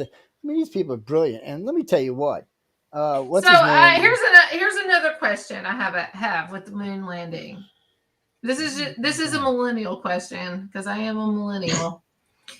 So, okay, we sit and look at the moon from my house. I've done plenty of blood moons with it deals with biblical prophecy, and I've sat and watched a lot of them, especially the last 4 or 5 years. I see a lot of stars. So you're on the moon. And you're landing on the moon. Why is there no stars in the background on this moon landing? There isn't enough atmosphere for the light to bounce off of anything. So that you cannot. The only light you can see is that which comes from the sun and what bounces off the earth. So the only thing that you can see from the moon is the earth and the sun. No, that's what we can see. The cameras cannot pick up the stars because there's no atmosphere for the. Oh, he can't see stars. Froze up. He froze up. Yeah. So if you're standing on the moon, you can see lots of stars. But if you ever notice, even in the space shuttles today, or even in DARPA's one that went over, you're not going to see them because the way the cameras are designed, they have to be outward pushed. So like the space station has them mounted out, so away from the sun and away from the light. So they pick up some stars. They pick up a lot of shit moving around up there too, which is kind of weird. But the way it was set on the moon, we couldn't see them, especially with them old black and white cameras. It wasn't a shot in hell we were going to see them. They couldn't pick up the light. Not designed to do that. But if you were standing on the moon itself, yeah, you could see plenty of stars. It's just the way it was set up. Today's technology would have a hard time. If you're standing on the moon yourself, then would you be able to see shadows? Yeah, you got the shadows. When the sun's hitting you, yeah, absolutely. Or if the sun's hitting you, or the earth light's hitting you. If the sun is hitting you and you can see Neil Armstrong's shadow on the ground, would you be able to see the flag's shadow on the ground? Yeah, you can see it. There are pictures of the flag shadow on the ground. Anything hit by the sun would cast a shadow in the same direction. Now, if it's over the top, you're not going to see anything. But if it's on one of the sides, you will see something. So it just depends when the pictures were taken. There was lots of pictures taken too. There was lots and lots and lots. And there was also camera footage taken from all the landers, which was great. You know, there's lots of camera footage of that. There's camera footage all the way from. What do you mean landers? What do you mean landers? There's moon landers left on the moon. Oh, moon landers. I was thinking back here. So NASA, the one consists of two parts. There's the module that the astronauts live in, and then there's the landing body, the platform. So when they launch back to the command service module, they leave half of it behind. So China was actually the first one to release live video footage of the landers on the moon. They went up there thinking, okay, we're going to go see if this is true or not. And they went by and they found all the landers, matter of fact. And they were actually showing you in live footage as their satellite was going over. And in one of them, which is great, you can actually see the shadow of the satellite going over the lander as it's taking the video. It's cool. And if you don't believe that, you can also, Emily, with a 10 power or higher telescope here on Earth on a see it yourself. 5 days, you can find those spaces. I don't care about the spaces. I just want to see the American flag. That's what I'm talking about. If you use a 10 power telescope, you can find those places on the moon where we have machinery left. Jay, then let's do some big moon watching together live, and let's find the flag. But you gotta have a satellite. I mean, here's something else: is that if the moon landing happened and all this stuff was live, I was not alive. I was born in 1981. And thinking about this from a government point of view, and if I was the government, I would not want all this stuff leaked out to the public people. So do you think that there was a hoax entertainment wise? They didn't have the technology to do it back then. It's not a technology they possess. There's no movies. Well, I mean, I think maybe we could have landed on the moon a week before and they filmed it and they released it. No, because you don't understand. It was live on television. There were 40 different countries tracking this by satellite. They were tracking it with their dishes. There's no way to lie about this. There's just none. And there's no way you're going to keep 200,000 scientists quiet about it. Somebody would have broke out by now and said, we didn't land. Buzz says we never landed. Yeah, and the only time I heard Buzz was and there's some really great footage of Stanley Kubrick making a moon landing in a studio somewhere. I don't buy it. Yeah. I saw the first moon landing live. I was 3 years old. It's one of the only things I remember from the 60s. It happened. They didn't even have color back then. It didn't even have color television. It was a black and white screen there was just no way to fake this. There's just no way to fake it. They would have. I mean, look, I think the country, if they thought they could have faked it, might have tried, but they couldn't. And it was too many people involved and too many people watching. Do you all know about the land in Canada that has been actually people have like cropped and overlaid the moon atmosphere, the moon groundings, and compared it to the land in Canada that they say that is actually the moon. Yeah, and there's places in Arizona where they tested the landers because the terrain is very similar to what's on the moon. So it's really weird that because what they just released, NASA just released like this little, looked like a door or something. I think it was shadow play in many ways on Mars. And somebody found that same landing or that same thing, it was in Canada. Like they use this same aspect or this same land area. So right there, it's a hoax. If you have to overlay stuff and move stuff around, it's a hoax. Well, we shouldn't have to do that. But NASA. No, I'm talking about NASA. Look, NASA stuff is easy. NASA in Hebrew means to deceive. You can track anything that NASA does. You can track. This is what bugs me about people. There's nothing they do that you can't track. You don't even have to use NASA. Do you know NASA is putting chips in our military at 18 years old? It's on their NASA web. Yeah, it's on their NASA. It's on their website. I'll pull it up right here from NASA website. NASA. It's on the official NASA website. It's on the. It is. No, there's an official stamp that goes on NASA. Hold on, I'm going to show you. This is NASAwebsite.org. What 18-year-olds? Right there, NASA's website would be nasa.gov. Yeah, it would be NASA.gov. I'm sorry. Or NASA.com. Tissue chips. Here's tissue chips. NASA. Hold on. If it's going to load. It's going to load. The only chips I know that are being placed in anybody are biochips to help you move. And the other ones, the only other one they have out is they haven't even started using them yet because right now they're still using they're using telepathy to fly planes now. And it's not a real form of telepathy. It's I don't It's know what fly the hell by they call it. wire. It's just like It's it's like they how just put this Maybe hat I on you spelled that wrong. and you fly. You don't even need no gear anymore. It makes it's them like way how faster. Stephen Hawking controlled his chair. He made it. He think and it would go in the direction he would. And he wanted a chip. That's one of the ones that wanted a chip. He thought he could have a chip in his brain to make it go. The chips are advanced enough. I don't think the human brain's advanced enough. The human spirit isn't emotionally advanced for half the stuff we've got. I know it's true. Our brains ain't even good enough for cell phones. I know, guys. We'll talk about Valencia next week. We just got carried away and got on this stuff. We can talk about that. No, we only got about 20 minutes, but we'll talk about that next week, and we'll talk a little bit about Elon Musk right quick. Where did I have it up? Let me see. Yeah, I do have it up. Hold on. Let me make sure it's nobody's name on this anyway. I don't get nobody on my ass. I've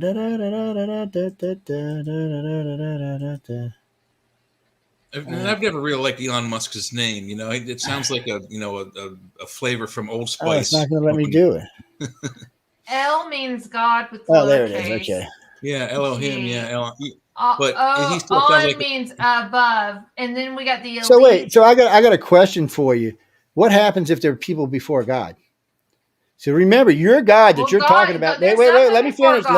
There's no people before God. The God you're talking about is only 2,000 years old on this planet. No, that's what you say. No, there's many gods before. There's many gods before. That's the Sumerian gods that's coming back. Many gods before that God. No, there's not many gods. Currently, I think there's over 7,000 gods and 1,001 religions.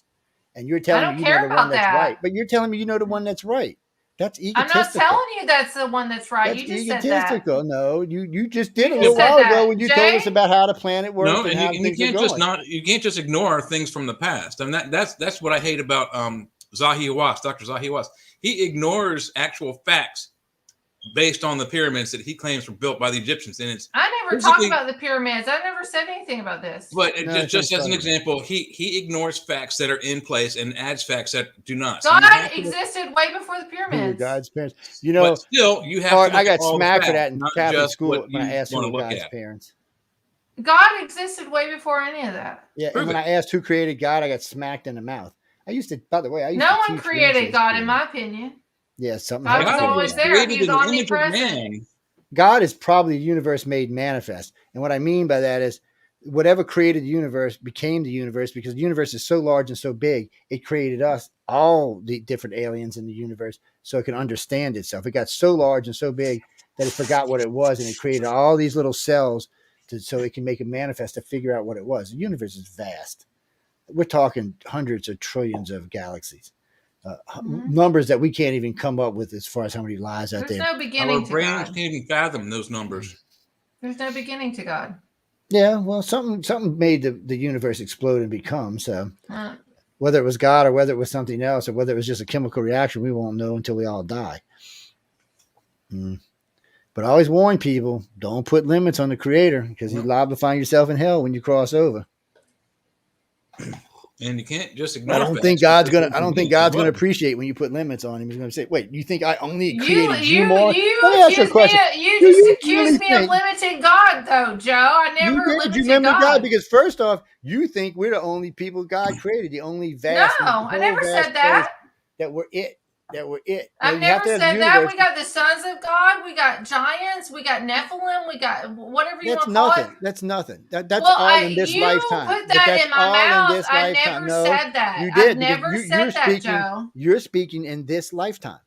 You're speaking in the creation of this planet. Not really, that's what you're creating. Not really. The sons of God came to earth. Could be hundreds and thousands of years old. It doesn't matter. I just questioned the universe math. is 14 billion years old. And I'm telling you now, we're not the only thing in any means. Not the sons of God, not the friends of God. That we're the only not thing. the only thing. There's there been are advanced hundreds of trillions of lives out there. People that's listening to this, I think that there's been advanced technology over and over, and there's been a great reset over and over and over again. I've never said that we are the only one. I've never said that we are the only creation, period. Never out of my mouth. I believe that there's a lot more. But this planet, and this is what God created, this planet is I didn't say he just created this planet. You said that. No, you said that. You put it in my mouth. You put it in a bubble. You're No, the one that put it in the boat. Yes, you did. You said it several times. You I put didn't. it in This the bubble. is gaslighting. No, I didn't. No, you better go back and listen to what you said. You put it in the never bubble. put it in a bubble. No, yes, I never when you did. said when you talked about the water being above and the ice thing and it being below, you put it in a bubble. No, I said it could be beyond the ice wall out this way rather than up in the universe that way. So what do you think? Something up there just poked holes in a piece of cloth and that's what you I don't see think every it's night? up. I think it's wide. Okay, first off, it isn't up. It's not up or down or sideways or anything else. We sit in I never. it's like if you take your Oreo cookie. You gaslighted me, Joe. Now listen. It's like if you take your Oreo cookie. I'm gonna have one more Listen drink for a minute. If you take your Oreo cookie and you put it in a glass of milk, it's completely surrounded by the milk. As far as the Oreo cookie is concerned, there's no up, there's no down, there's no left, and there's no right. And when you're in space, there is no up or down or left or right. Hold on, time out. As an Oreo cookie, if you dunk me, yes, I would dunk you. We would dunk you. We would dunk you in there. No, because the Earth itself sits. It's completely surrounded by space. So it's not up or down for us or backways or sideways. Water. Unfortunately, humans were taught because of hell that there's up and a down and a left and a right, but it's not.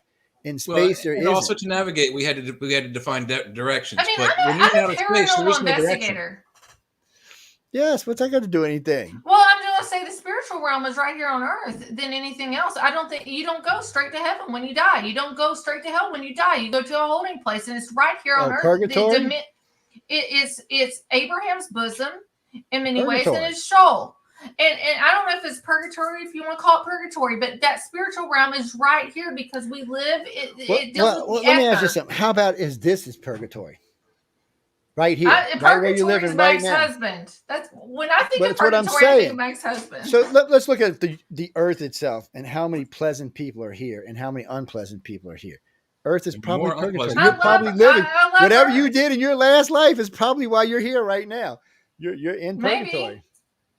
Maybe. So then if you're in purgatory, then you got to wonder what else is around us. You know, sometimes I almost think that the 1,000-year reign has already occurred. I agree with you. God can't create itself. Something had to create him or her. I don't want to say. I don't want to limit it. I think there's a presence that's always existed. Yes, and it was probably more than one. It's God. I call him God. There was probably omnipresent, and there's probably more than one. Some people might call him Hillary, but I call him God. No, they call him Yahweh. He's got many, or she's got many names, or it's got many names. I doubt Yahweh is not what people think Yahweh is either, and that's a whole other topic. Yahweh means I am that I am. Yes, it does. If you translate it, it does. There's lots of. Oh, by the way, who sent me that? Yes, I did see the new translator. I love it, by the way. So we got a translator now that translates 40 languages. Really? Yes. So I need somebody. What do you mean translator? This is a physical human being? No, it's a machine. Oh, machine. Okay. Yeah, I need so you some talk Arabic. into it. I need some Arabic words. Because so somebody decided. So somebody got an idea from Star Trek and decided to create a translator, which is universal translator. Cool. And eventually it'll have all the languages. How about Out Yonder? Cool. Can it do Out Yonder? They do everything. Actually, How about they do 40 pillar languages. For pillar? Yeah, they'll probably figure it out. Is Appalachian? You know, that was one of the hardest things when I was teaching Dragon how to speak. My Dragon natural speaking. Hold on, Dragon. What do you mean, Dragon? There's a program I use called Dragon Naturally Speaking. I use it to talk to my computer and stuff. And I think because of my Kuyon accent, it was having a hard time. So what it told me is it made me read a book and a half to it. After that, it knew everything I was saying all the time. And it translated any languages I needed, translated into it. It wrote anything I needed, wrote into it. It's a cooler program. Too, Joe? No, it's like $400, I think. Somebody bought it for me. A year or one-time payment? Yeah, it's a one-time payment. A friend of mine bought it for me. Actually, it might be cheaper now. This is a long time ago when he got it for me. And I tell you what I really liked. A friend of mine sent me an AI program, which I thought was great. Oh, no, this up here.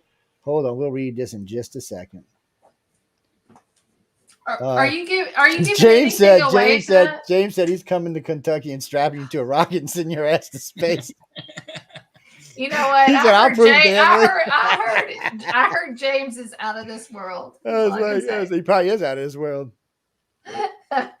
James, come on to Kentucky. No. We'll do that on another show. You're talking about flying saucers and aliens and visitations. That's a whole different show than what we're talking about right now. Yeah, it's just we're actually talking about several different things tonight, but Well, I've learned a lot. We just went over that. We just went over that. Both of you. Everybody's got a different opinion where God came from. And you know what? It's not just in this group. If you go out in public and ask, oh my God, you'll get 500 million different opinions where God came from. Maybe I should do that in the next week. We'll go out to Appalachia, Kentucky, ask them where God came from, and then I'll put a clip together. We'll put it here on the Centralist you know what? radio show. Because that's how we do it. When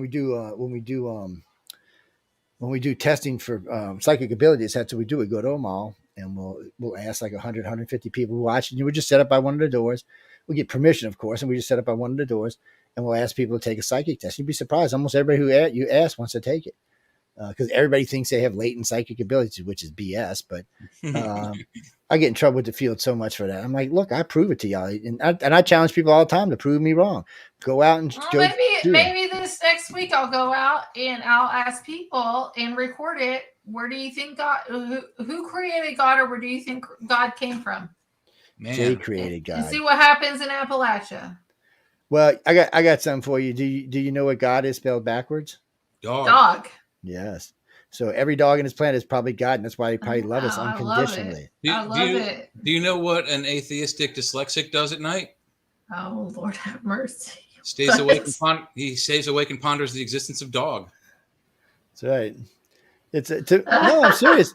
Dogs love their masters. If you're good to your dog, dogs love their masters unconditionally. Or cats. And well, here's a cats are vindictive. Yeah, cats are vindictive. I agree. I love my cats, but they're vindictive. Here's the actual story. So a long time ago, when the natives were crossing the world, and there was a big split, and the animals got on one side and the humans got on the other side, and right at the end, the wolf jumped over to stand with the man.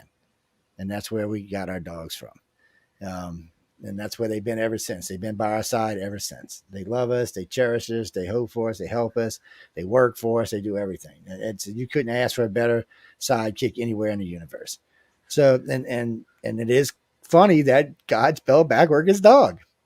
So, I think maybe God broke a little piece of himself off. Well, of each I believe dog all dogs go to heaven. So got plenty maybe, of animals. You know what, ladies and gentlemen, maybe that's how you determine if you get to go to heaven on how you treat your dogs. Well, I'm going to double heaven if that's the case. Oh, I am too. We do dog rescue here.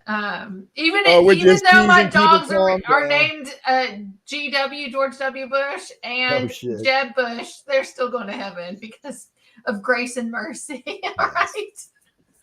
No, that's Elon. Hold on, let me bring this up. I had it over here. Elon, I see it now. What did I do with it? Well, I was going to read it, but I've lost it. Elon's supposed to release all the Hunter Biden That's what stuff. This is about. If I can find out what I did with it, is this it right here? Okay, I see it here. 5 p.m. Eastern Standard Time. I'm trying to see if I can read it. It's kind of. I see it. Damn it! Can you read it? You need my millennial eyes. It says, what really happened with the Hunter Biden story? Oh, good. You can read suppression by Twitter will be published on Twitter, or submission by Twitter will be published on Twitter at 5 p.m. Eastern Standard Time. So then I go over and look at him, and he said here says, we're double checking on some facts. So probably start tweeting in about 40 minutes. And that's the last time I saw it. Yes. Now in the same file, which we're not going to show tonight, there is a ton. Let me pull it up. I'll pull it up. I want to see it. I got a good friend of mine who's been sending me the Balenciaga. I keep wanting to say Valencia with a V. Balenciaga. Yeah, I don't know why I keep wanting to add a V to it. And, Balenciaga. Yeah. So ladies and gentlemen, we're really going to get into that. Not tonight, but we will get into it in the future. We're going to do a panel, but Emily and I and Jay will talk about it either next week or the week after. But sometime, you know what? Maybe not. We're kind of close to Christmas now. I got a letter the other day. Please don't talk about it when it's hot. Yeah, that's true. And I mean, guys, this is just pathetic. I don't even have to say it. So this is weird. Somebody sent me some pictures and I forwarded them to some friends of mine. And then they wrote back to me, what's wrong with them? I'm like, what do you mean what's wrong with them? He said, some kids standing around. I'm like, really? I said, so you don't find anything wrong with that? I said, you ain't friends with me no more, you pervert. And it's just, some of them are less risque than other ones are, but there's so much shit tied into this. I mean, just in this one page, you can't see it right now because I closed the link. just in the one link that she sent me, there must be 70 articles, and they're all tied together. There's so much shit tied into this company and the people involved with this company and the people involved with them and the people involved with them. And like we were talking about, Soros earlier buying up all the radio stations. I mean, guys, there's a big movement here. And it's a kind of sick, effed up movement. I'll show you my Twitter. If you don't care. Like, I went to... No, it's just I would publish the Twitter, but her name's up there, and I don't want her name up there, so...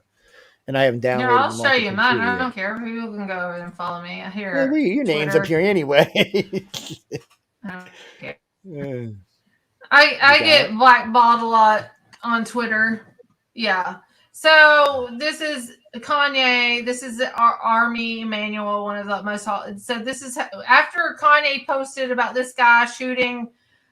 Here we go. Elon in the back of the head. That's the little smart aleck thing. Abraham Lincoln, the guy sitting in front of Pee Wee Herman, and Elon is Kevin Common. They both got shot in the back of the head. Can you blow this picture up of Elon? Wait, stop. Can you blow this picture up of Elon? I want to see something. Because I just seen Elon the other day in a swimsuit, and I want to see what this guy looks like. Well, he's white as Elon. There ain't no doubt about that. Yeah. This is one of Ye's last ones. Let's always remember this as my final tweet.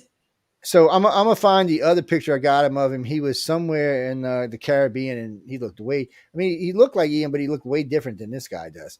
See, it's been bothering me a lot lately. I've been seeing, I'll see one clip of an individual, and then a week later I'll see another clip of an individual, and they're just. It's almost like they're all running around with body doubles. I know some of them are because for security reasons, they're worried somebody's going to try to kill them. And Elon might, because people might be trying to kill Elon, because he came out as a Republican the other day. He denounced the Democrats. I don't know if he came out as a Republican. He just denounced the Democrats is what he did. I denounced them too. My relatives would denounce him. Well, I mean, there's been a lot of nasty stuff going on with the Democrats lately. I mean, it's not the same Democrat Party from 30 years ago. No, it's not. Because when I started out in voting, I was a Democrat. And then about 15 years or 20 years in, I became a Republican. And then I was like, you know what? Both parties suck. And I became a centralist because the centralist is a little bit different. We look at the world a little bit differently. If somebody asked me the other day, well, what's your view on abortion? I said, we can have abortion. We just can't use it for birth control. It's just my thing, And look, I don't get into it, people, because I don't like the amount of kids that have been killed. And the other thing that bothers me is if Jay went and punched some girl in the stomach and killed her at 2 months, he'd go to jail for murder. But if the girl went and had an abortion, she's not going to jail for murder. No, that's a double standard, people. You can't say one time that the baby's not alive and then another time that it is. I said, because when you put that guy in jail for murder, you might as well put her in jail because you just said the baby was alive. So it's a messed up system that needs to be corrected. And since guys have no rights at all in this, that needs to be corrected as well. Because if I got a girl pregnant and say, well, I want you to have an abortion, and she says no, I'm still got to pay child support. But I didn't want the kid. But if she decides she doesn't want the kid, she wants to kill it, she can. Or if she decides she wants to keep it, I got to pay child. See, there's no rights for men in here. There's a double standard there for sure. Absolutely. There is. So it needs to change, especially for young guys, because young guys don't know their asses from holes in the ground. Let's be honest about it. I date that. Yeah. Well, I was young at one time. So I was pretty stupid. I have a lot of. Who's that? I have a lot of Casey. That was Rosie O'Donnell. Actually, I cannot believe. Oh, is that who that is? Oh my man!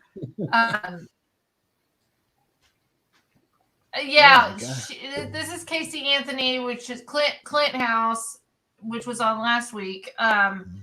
He's part of that documentary, but Balenciaga, like CEO, like I tagged her even somehow, like you should look this up. He owns an auction site that sells grotesque art of naked children that have mutated bodies and sex organs for their faces. You can imagine somebody sent me that today, actually. Somebody sent me that, and then another friend told me about it. I haven't personally seen it yet, but I trust the person who told me about it. Oh, it's disgusting. It's just so disgusting. And then that's Casey. That's Casey. That's Casey. People tag me and stuff. Here's Kim Kardashian and Balenciaga and the GIMP masks, which is the sex mask that they use. And this is so bad. Like, there's no hide. And by the way, nobody's talked about this. Joe Biden, non-binary drag queen, nuclear waste guru Sam Britton, 34, is charged with theft after they were caught on camera stealing a bag from Minneapolis airport. And this is a felony crime. Nobody's talked about that. Then we got Nicole Kidman. After all this Balenciaga stuff came out, Nicole Kidman posts that she's still supporting them, and she posts and markets their 2023 spring collection. Who knows about Anthony Kidman? Her dad. He is a sex trafficker, actually formed a sex ring, got put in jail and everything for molesting children. Nicole Kidman. Cal Richards, I brought this up. Maybe we should look into the Lady Gun photo shoot with Cal Richards. The header was the deadliest diamond. And we know that Hollywood uses diamonds for symbolism. And look at her pins and stuff. She has the all-seeing eye, the children, these clips that looks like stuff for diapers, like diaper clips, groomers. Like this goes, here is Lada Volkova, the designer for the Balenciaga. And I put something on my Facebook page dealing with this. I didn't go in depth on Twitter, but this is her. This is her pose with children in blood and red in her hands. And wait till you see her Twitter page. Disgusting. Well, I noticed a lot of stuff was pulled down off a lot of pages. We were talking about that last night. Here we go. A lot of the stuff was pulled down for the pages. And she went quiet. Where did my damn Facebook page go? I just had it open a minute ago. There's us. I'm posted about us last week. Hey, how come I never said my head was so shiny? Let's see. No, it looks good. Here's something else people don't think. Balenciaga and Fortnite they work together. This got me going on to a little rabbit trail.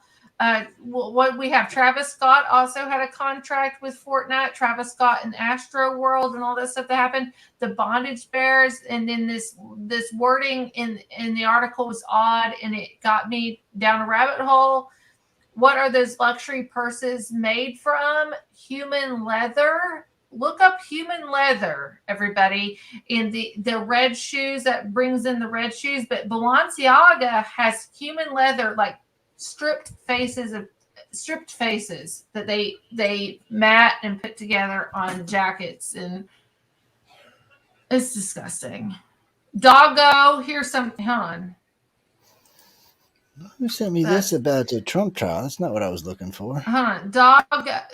Here's Travis Scott. I went in looking Travis Scott. Look at the bear.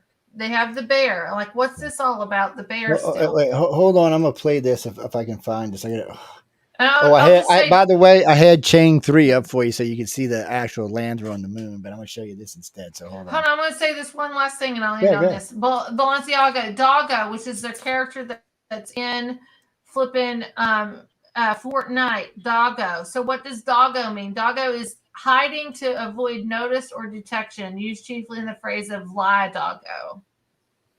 That's their character that they use in Fortnite. All right, there we go. That's my Twitter, everybody. And we lost Joe. There we go. It's Doggo. He's lying. He'll come back on. Your forehead wasn't shiny, Jay. It's just a joke. But if I do this, I can burn holes in people's shirts.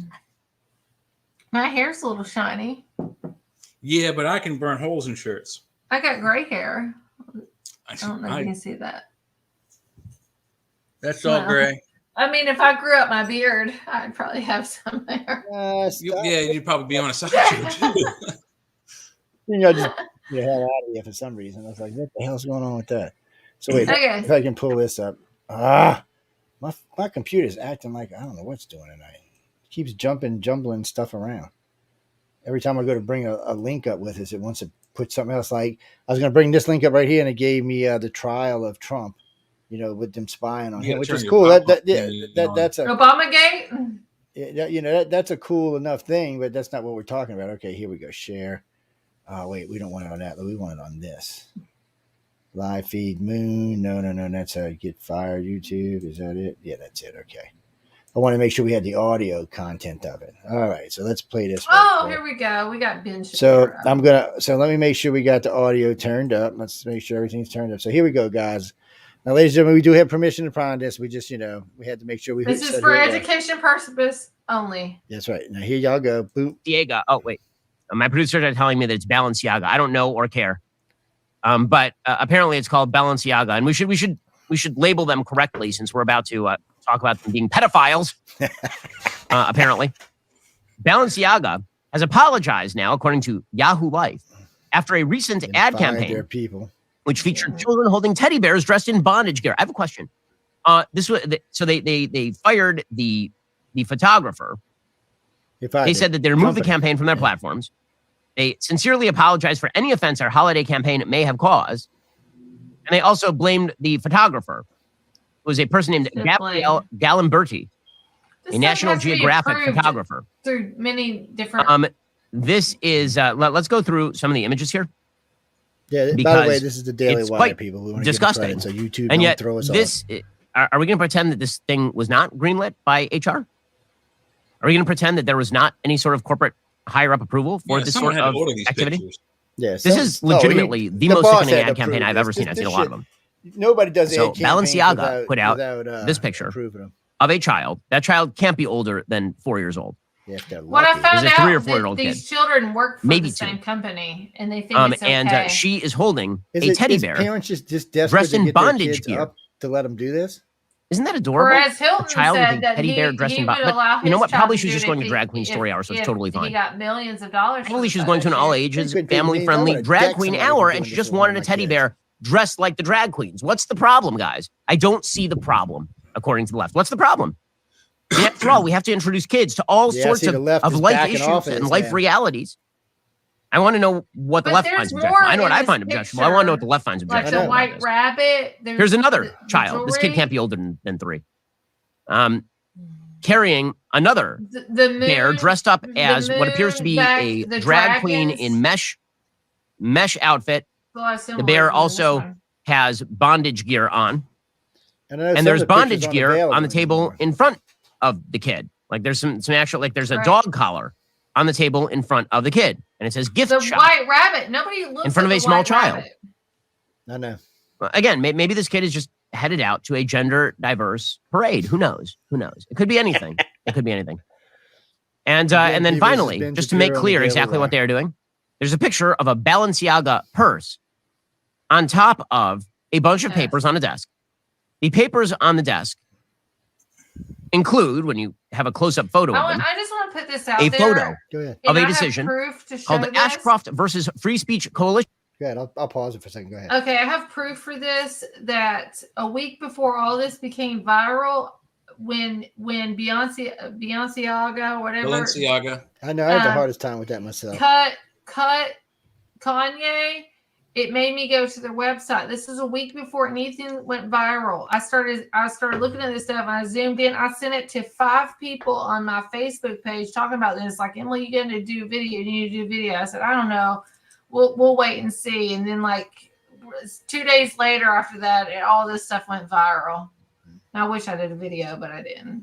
Yeah, we got to do what we got to do because we're in the news. So we got to. Sometimes we're going to get kicked in the ass for doing it, but it goes a lot deeper than this. I know. Struck down a portion of the Child Pornography Prevention Act of 1996, saying that virtual child pornography is protected speech. I would do it sooner, but it's so just to make the quiet part out loud, they're literally stumping for child pornography, and the word sex apparently appears in that particular image like 4 or 5 times.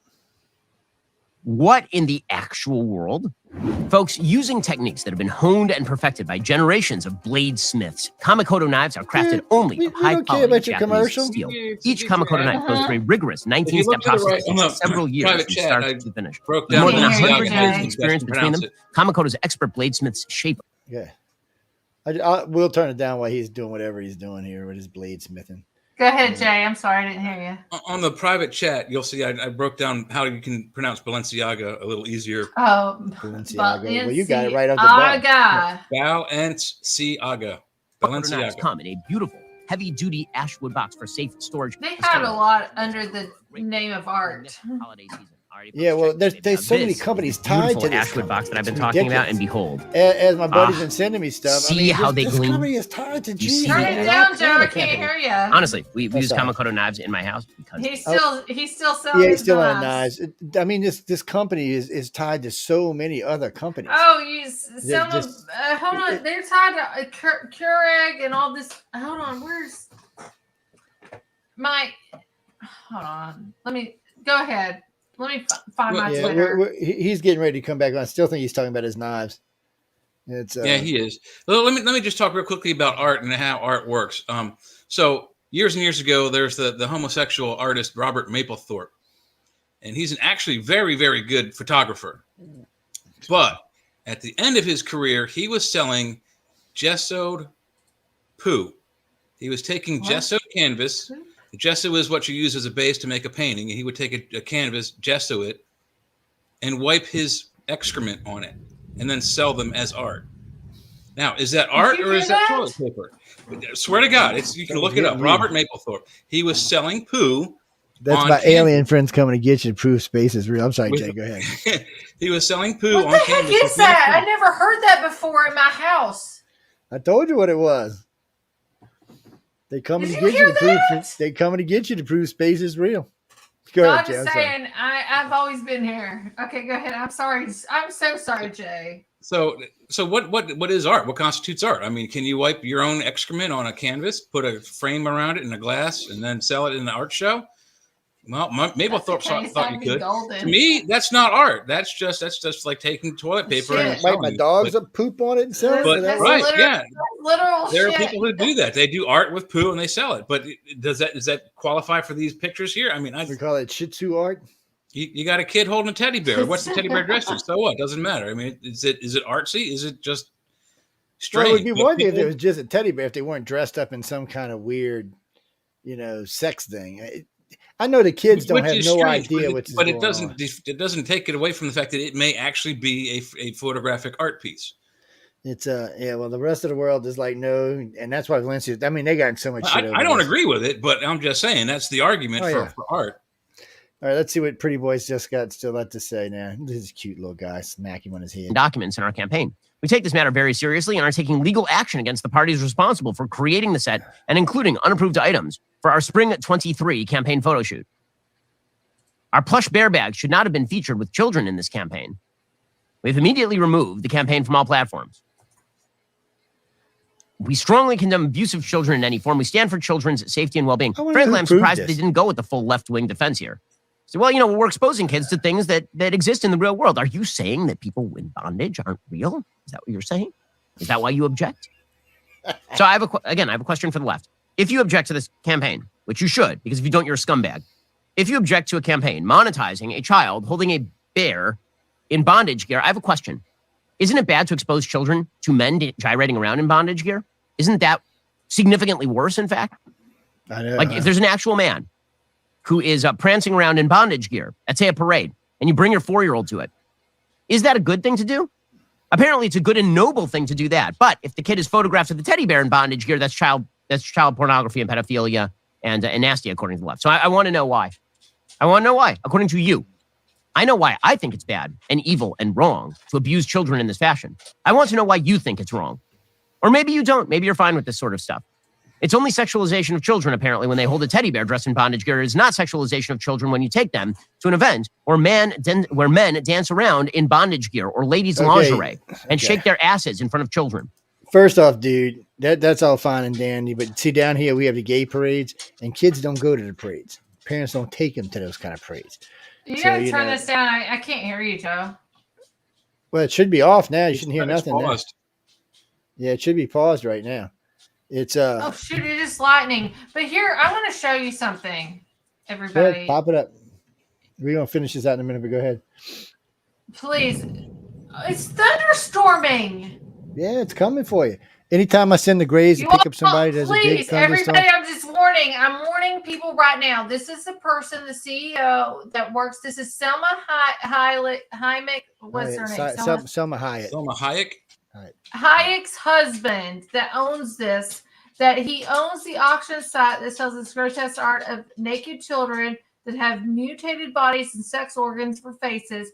He is also the husband of Selma Hayek, discussing these are these people deserve a place in hell. But this is the CEO of Balenciaga parent company. They're all into this together. This is one example of what they sell. So this is a warning.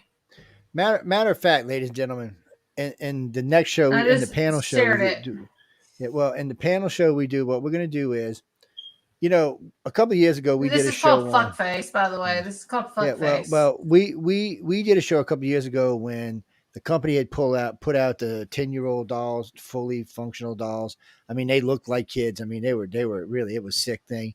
The U.S. actually banned it, but a lot of the other countries didn't ban it. And plus, if you live in the U.S., even though it's banned, you can get it through something like FedEx or one of the other companies like that. You'll never get it through the U.S. mail, but you can get it through other sources. So I was, this was just sick. I mean, I don't even know how you deal with this. The first time I seen it, I thought it was a hoax. A friend of mine, one of our radio show hosts, sent it to me. I'm like, that's bullshit. That's a hoax. Oh no, it was not a hoax. So I mean, he's fully functional. You get the big sex dolls now. They have them in child size too now. It's I don't even know what to say about that. People like that should be drawn and quartered or hung by their balls. Well, this is Balenciaga. This is all Balenciaga, and then Kim Kardashian is supporting it. It's just up there. No. What Joe's talking about is actual. There are actual companies in China and Asia that sells anatomically correct children's sex dolls. Yes. And I think I don't know if we talked about. And you know what their excuse was? I know me and Jeff talked about it. Yeah. Their excuse. Go ahead. The idea is that if there's someone is out there that is a child molester, that these dolls will help them abate those feelings, so they won't actually go out and harm a physical human. But is it gross? Yeah. Yeah, but they said that's what they made them for, so that people who had pedophilia problems could get one of these dolls and not go after disgusting. Children. They could act on their urges to have sex with a child, but it's a doll and they don't harm anybody.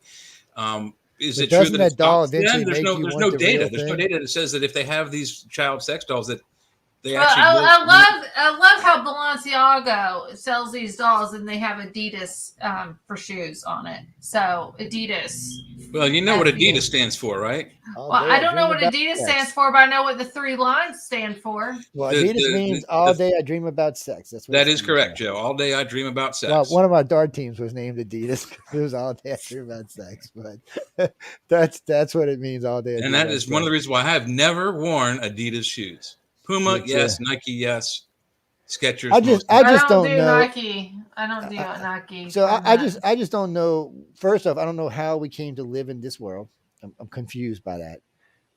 I really think, I know people are always thinking about making money and this is but wouldn't you be worried that if you bought one of these dolls that the Fed might show up at your house? Because the Fed is part of it. Yeah, well, I wouldn't worry about the Fed. I'd worry about one of my friends coming over and accidentally discovering it in my closet. I mean, how do you explain that? And he goes, "Oh, by the way, that's suppressed from somebody else." Sorry. It's just. Wow. By the way, I can't believe I'm saying this. Fuckface, this thing that I'm sure you don't need to share it, Joe. Don't feel like yeah, we can't. Well, right now we can't because our rating's not where it is, but we can on the next show. The price is $27,500 for this doll. So the doll she's talking about, we can't share it tonight because our rating is only PG-17 tonight. We're not. But when we do the panel, this will be an R-rated show, and we got a lot more room when we do R-rated, and matter of fact, just so y'all notice, when you look at our station, anywhere you look at us. We're always marked not for children. It doesn't matter what venue it is. It could be Roku, it could be SoundCloud, it could be Facebook. It doesn't matter. We always mark it not for children because of conversations like these. Children don't need to hear these conversations. It's just parents should make sure their children are not hearing these conversations. And even on the UFO Undercover show, I tell people a lot of what we talk about there is not appropriate for children. Now, when they come take Emily tonight, don't be laughing my ass. I'm going to go visit her on the ship. Say, what's up, Emily? What you doing up here? She won't remember tomorrow anyway, so it won't matter. But I'll be like, I'm in Mars. I'm sorry, Joe. It's Elon Musk. I got to say this before we move back to Shapiro here.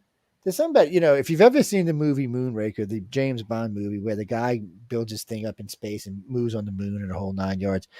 Elon makes me a little nervous. Okay. So he wants to put a colony on Mars. I'm all for a colony on Mars, but he wants to make it like Elon Muskville. And I'm worried that, that much power, absolute power corrupts absolutely. So same means God above. So I'm just a little worried that once he gets to the moon and he gets his 3 or 4 million people over there, that he might decide, he doesn't like Earth or something. Remember, this guy's got a lot of technology. He's got enough satellites in space to wipe out our damn planet if he wanted to. This guy, before it's all said and done, what he told Russia, right? Oh yeah, go ahead and launch your nukes and watch. I'll knock them down every day. He said, I'll just run a satellite and knock them off course. And he said, I can build more satellites than you can build. And he told China the same thing. And he's right. He can just, when they go intercontinental ballistic, he can run one of his satellites in it and send it hurling in space or blow it up. So in a way, Elon Musk is saving America, which is cool.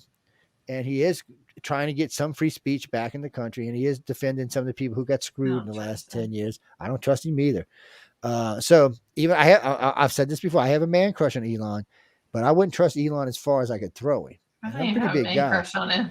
I'm not talking about you. I wouldn't trust him. But the people he's dated, how his mother is, the garments that he decides to put on his body, no. He's up to now? 11? 10? 11? What? How many kids is Elon up to now? 10 or 11 and they're all surrogates. No. Ask Amber Heard. They're all surrogates. He gives each kid, I think it's $1 million to get started. No, Elon, I almost think that Elon killed a kid that bullied him, and that's why they moved from South Africa to the United States. So he might have, but he has a lot of children himself. He has Asperger's, autism. Asperger's. That's what I said. Ass, not Asperger. It's Asperger. It says Asperger. I said Asperger's, didn't I? No, not Ash. Asp.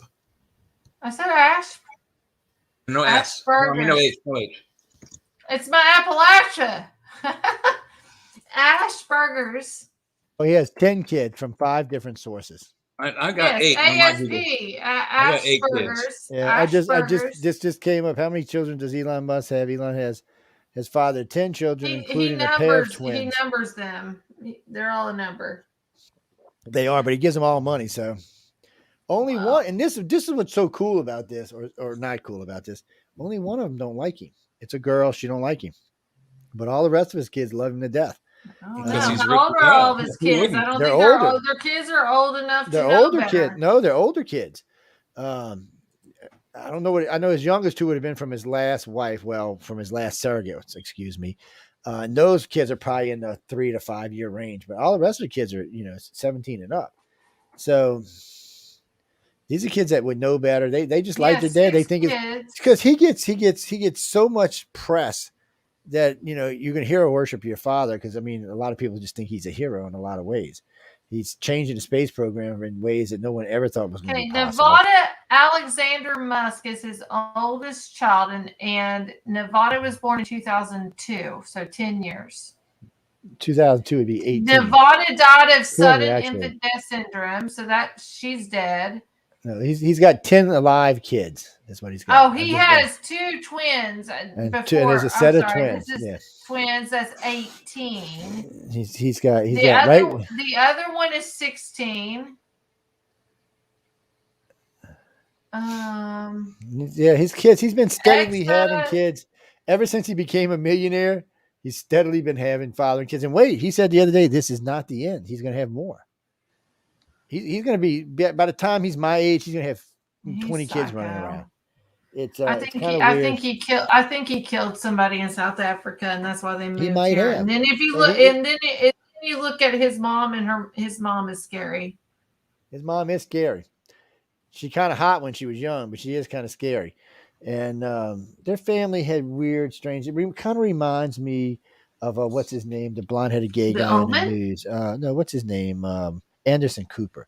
He reminds me about him and his mom. It kind of reminds me of that. Gloria Vanderbilt. Yeah, the Vanderbilts. And so, we could spend all night on that, but it's already almost 11:30, so we're going to get out in a few minutes. So, guys, in the future, I'm going to get these two together, and we're going to be banning out the topic so we stay on topic for some stuff. anything that's important in the news, we will talk about probably in the first 45 minutes of the show. And then we're going to probably spend another hour and a half talking about whatever it is we feel like we should be talking about. I see we had good ratings tonight. Everybody's enjoying the show. Everybody's having a lot of fun. I see a lot of texts coming in from 8 or 9 different sources. But Valencia is an important topic we need to cross even more. These sex dolls things is just stuff it's just stuff that needs to be put out there. Maybe I don't know if it'll be the next Centralist, but one of the 2 Centralists coming up will be on Roku, so you will be able to catch us there as well. But the thing about this is if it takes alternative news like us and other news sources out there to do this, we're going to have to do it because NBC, ABC, and CBS are going to give us the big fat, you know what? I mean, we're basically going to get the bird finger over this because they're going to protect every liberal there is. Even when they know they're wrong, they're still going to protect these liberals.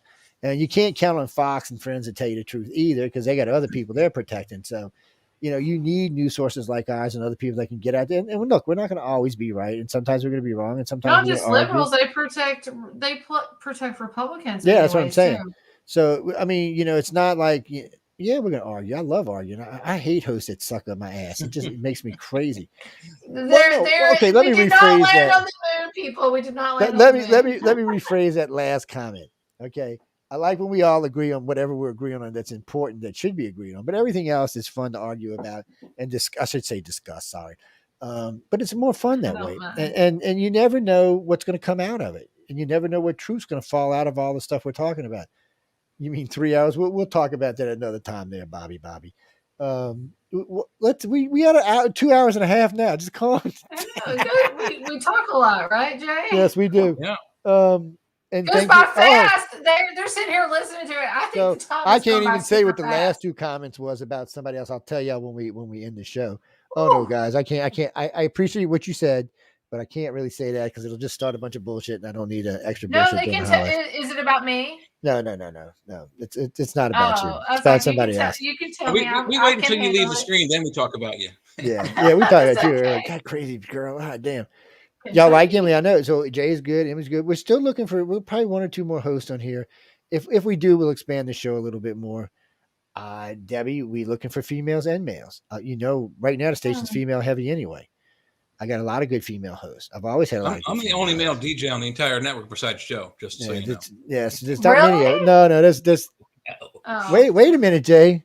There's 4 of us. That's it. There's 4 guys on the network currently right now. Me, Jeff, and Mike, and you. That's it. Well, I got ideas. No, Mike's going. It's me, you. Oh no, wait. Does me and you? Is Clint not going to come back? We're going to bring Clint back. Yeah, no, we're going to bring Clint back. He was. I know we were talking. He sounded kind of busy, but then we're going to talk with him about some other stuff. We got a lot of different specials we're going to start doing. Now that we're on Roku, you're going to see a lot of specials coming out of the network. Now, honestly, some people like what we're doing. Some people's not going to like what we're doing. Some people's going to agree. Sometimes I'll be there. Sometimes I won't. It just depends on the topic matters. Oh, you mean? Oh, yeah. So we had the flat Earth guy on a couple of times on the network. Dave Weiss.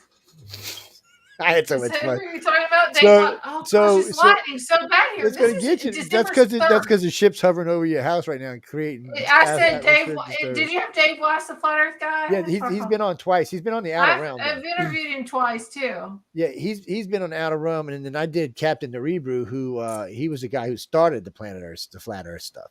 Really got into it deep, but I had so much fun with him that it was he probably still hates me, but I don't mind having fun at other people's expense. But he was fun too. I mean, he was like a lot of fun to talk to. But there's no topic that's unguarded on this network. And we're not going to always tell you, like, we were disagreeing about, like, the moon tonight. No one's telling you we're absolutely right or correct, or you should bow to our knees and kiss us and stuff like that. Well, unless you're giving us money, then that's different. Yeah. But other than that, find out for yourself. That's exactly right. Everybody's going to have a different place. Like when we talk about the creators and stuff like that, everybody's going to have a different view in that, or a similar different view, or something along those lines. There's nothing wrong with that. I tell this to people all the time. Whatever makes you feel as snug as a bug in a rug, that's what you should believe. It doesn't matter to me. I mean, as long as what you believe doesn't harm me. As long as you're not harming somebody and it makes you feel confident and happy and comfortable, you should believe it. It doesn't even matter if it's right or wrong. You should, if it gives you that confidence and that daily way to get through your life, you should believe it. Trust me, I know I've been through a lot of shit in my life, and I've done a lot of stuff, and I've been in a lot of different religions, from the devil worship. Well, I started out teaching, first I started out in Catholics, and then I started teaching Baptist. And then when my dad died, I went devil worship for a while, and then I got out of that and then started practicing witchcraft with Alistair Carley's great grandson, who introduced me to Marie Laveau's great grandson, and I spent a lot of time learning witchcraft from them too. And then I decided, if my electricity goes out, I'm sorry. You want me to turn her into a frog right now? I can't do that. That would just be cruel. It is horrible. It's like bad, this is December the 3rd in Kentucky. This See, does we're gonna not get happen. it. We're gonna get it on. I think tomorrow we're getting it. I think it's. Yeah, I think tomorrow we're getting the weather, if I remember right.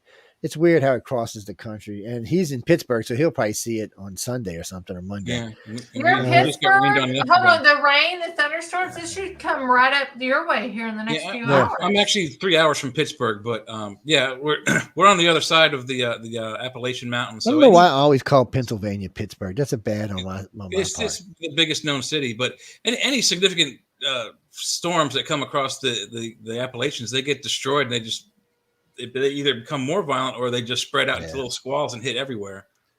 So, it's hitting pretty bad right now. Yeah. I've lived through several of the biggest hurricanes on the East Coast. These things don't bother me at all. But we're getting ready to wrap up, so be sure and catch Jeffrey. Come catch Jay with Jeffrey. It is his show. And, well, he's off now, right? He's on Christmas break. No, we have our last show is December 16th with me and Jeff, and we're doing. Oh God, I can't remember what the subject is, but I got the guy's book upstairs. Synchronicity, I think. Yeah. Synchronicity. Denise, you're talking about Wham. Wham looks crazy, but Wham has a PhD. She's not. Wham, she's a doctor and a teacher in college. She's a college professor. Yeah, she just looks crazy. Wham, I like Wham. She's a good friend of mine. Her name's Carol. She's smarter than me and Jeffrey. I like. Yes, I like. Oh no, politically, her and I don't agree at all. Yeah, no, she's a stout liberal, just like Jeffrey. The other way around. And we argue when we don't even talk about politics because it just turned into an argument. It's no, but I like her. She's intelligent. She's smart. She knows her stuff when she's up there. She reads. She's well read. Yeah. It's hard to find people these days that are well read. She's just fun to talk to. Nobody reads anymore. Well, now you just plug something in your damn ear and go on about your business. Mm-hmm. You can go. But no, she actually physically reads books. I do too. I love the smell of a physical view. She's really good. A lot of people do. Anyway, we got to go, guys. So be sure to come. And Emily, tell them where they can find you. Oh, What the Frick Live. You can find me on Rumble and Odyssey, YouTube, and Twitter. I use that more now. Facebook. Just look up WT Frick Live. You'll find me. Yes. And website is emilymenshouse.org. Yes. Marsha, that's who I was talking about last week. Yeah, I couldn't remember I couldn't remember the WT. Yeah, I can remember the frick part. That's why I had to go look her up again. What the frick is going on, man? Yeah, so y'all go catch her out there. She talks about a lot of bad topics, bad girl topics, but not like No. I had Ignacio Esteban on here. He's a retired ATF officer undercover. We talked about Mexican cartels, American crime families. So she's gonna talk about a lot of fun stuff. So y'all go over there and check her out. Just you know what? I'll put a link somewhere y'all can find her on one of my pages. It's EmilyMensHouse.org is the best website. So y'all go check her out. Jay's hanging out with us. What do you mean when we're going to give Jay a show? When Jay stops working all the time. Jay has a show. Yeah, he's a co-host. No, they were asking when Jeff's show is at the Church of Mavis. It's on every Friday, and I co-host every 3 Fridays, and then Wham does 3 Fridays, and I do 3 Fridays. So we flip-flop back and forth. What do you mean? Give myself I do 3 a week. Give me a break, man. I know that's too many. And Joe works all the time too. He's got his own. I do work all the time, and I do. Besides that, I got other things going on. Mm-hmm. I run the International Community for Alien Research, which is about to drive me to drinking. And you got Netflix coming up. More than 100,000 people involved with the organization now. That we're going to say alleged contactees. Okay. Well, they've all been hypnotized to voice stress. And now, I do know hypnosis and voice stress analysis. Yes. I've actually done voice stress for the police before. I'm damn good at it. Oh, yes, I am. And you ain't gonna lie to me. But what's really nice about it, because when I was working way back, a couple of companies I worked for, I was in charge of hiring and firing. So one of the first things they taught me was, not voice stress. They taught me body language and body movement. Oh, yeah. So I had to take several courses on this. And I'm really, really, really good at it. Well, fidgety don't mean you're lying. Fidgety means you're nervous. If you fidget in a certain way, it means you're lying. Yes. Well, there's lots of things that can suggest you're lying. There's lots of things that suggest that you're nervous. Lots of things that suggest that you're telling the truth. Mm-hmm. But it's neither here and there nor are there. certain ways that you can question people. You ask certain leading questions, and if they ask in the way that the question leads them, you know that they're either on the mark or they're lying. It depends on the question you ask. Harold, you're right. We do a voice line base when we do voice stress. We don't. There's other ways to do it. I had just a while back. I had voice stressed Peter Robbins and now I can't remember his name, but Peter Robbins, Winnie the Pooh. No, Peter Robbins is he wrote the book Left at Eastgate. He's the sightings that happened. I think of Winnie the Pooh. Yeah, he's a guy. His now I can't think of the guy's name that was actually there, but they were all at the base in Left at Eastgate in England when this thing, whatever it was, showed up. But I don't know if it was alien. They just know it was something scary and wicked and strange. When you put them under hypnosis, yeah. A lot of stuff comes out, but still, even then, it could still be something else. You never know what our government's up to. And our government's generally, they're not as far as advanced ahead of us as they used to be, but they're still about 50, 60, 70 years ahead of us on average of our population. But we've been selling so much to China, we're only about 20 years ahead of China anymore. So it's a little bit different world these days. Just look up psychoelectric weapons. Yeah, those have been around for about 30 years, actually. A lot, and if in the documents that they released for that, just think 30 years plus, 40 years plus. If you want to know what they used the most to drive people crazy or to do damage, it's called ELF, ultra low frequency. They've been using it for about 40 years now, and it started driving people crazy in certain states because they were testing it out in Arizona and New Mexico, and people with very sensitive hearing were picking up. It was driving dogs nuts. Because they could hear it, and they use this. They can use this. They just put it on low and point it at somebody, and after a few days or a few weeks, you just go batshit crazy. I need that on my ex-husband. Well, they also used a larger form of that on what was that guy in Central America? Jesus, during the Reagan years. Oh yeah, I know who you're talking about. I know. I think I know who you're talking about too.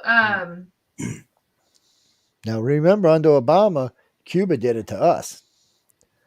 They messed up. Under JFK, Cuba did it to us. Well, it's just one of those things. Can you use sound? We have drones now. They can do all sorts of things, people. So they can park one outside your house, make it look like a bird or something. I mean, it's just there's lots of stuff they could do if they really wanted to. But we're not there. Radio frequencies, the U.S. Navy has some sound-based weapons. That I can tell you for sure. That's the psychoelectric weaponry I'm talking about. So when I run the FM station, I can actually put a frequency underneath the FM frequency. It's almost like subliminal messaging, if we really wanted to. But if you get caught doing it, you're going to prison. But still, that doesn't mean the government doesn't do it. Just civilians can't use it. But it is. It's a form of. It's just a form of subliminal messaging. It just it's a band under the band and share it plays. My screen? Yeah, hold on. I'll pop it up for you real quick, and we'll just. I'm getting super tired. So go. Here's we got to get out of here. Psycho electro. What do some of these things do? Forced memory blanking, reading and broadcasting thoughts, controlled dreams, forced awakening visions, some synced with body motion, sudden violent itching eyelids. It talks about tendinitis, artificial forced manipulation of airways, including external control of forced speech. Like it goes on. And it started in 1974. Yeah. There was a lot of different frequency stuff we did. Electric weapons. It's EVP. And then you got the 5G crap that's coming out. And like we're going to see a multitude of cryptids, like all these triangles. Or we talked about Skinwalker Ranch. You're going to see a lot more activity happening because these were their practice grounds and their laser technology that they use to. Look, people, I'm going to give you a piece of advice about going out to anywhere near Skinwalker Ranch. The radiation count out there is about 5 times the normal radiation. So if you spend any real time out there, you're going to get sick. Also. With Skinwalker Ranch, what I've studied is it's a bowl. It sits underneath the general level of that that grounding, just like New Orleans is a bowl underneath the waters. So this is a bowl. This is, I almost think that there was buildings there at one time, Tartarian in many aspects with the free energy, and that was destroyed. And government used it as a playing ground to test out their weaponry. 40 miles from there is one of the biggest nuclear testing facilities in the United States, underground facilities. Okay. So we know in the 40s they were testing. So that's what cattle mutilations are. Cattle mutilations are for us to find out what kind of radiation. This laser technology. How the body saturates the radiation. So this is the easy thing. A lot of people got mad at me when I broke this story because they wanted to make it aliens or the government or this, that, or other thing. It is a government, but it's not what they thought it was. So, and this is how you prove it. All the cattle are insured. The ranches that they take the cattle from, insured.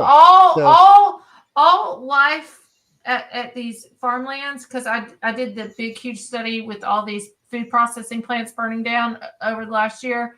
Farmers cannot get their crops insured, but any kind of living animal can be insured. They can only get it insured. They can only collect if they have the carcass. If they don't have the carcass, they can't collect.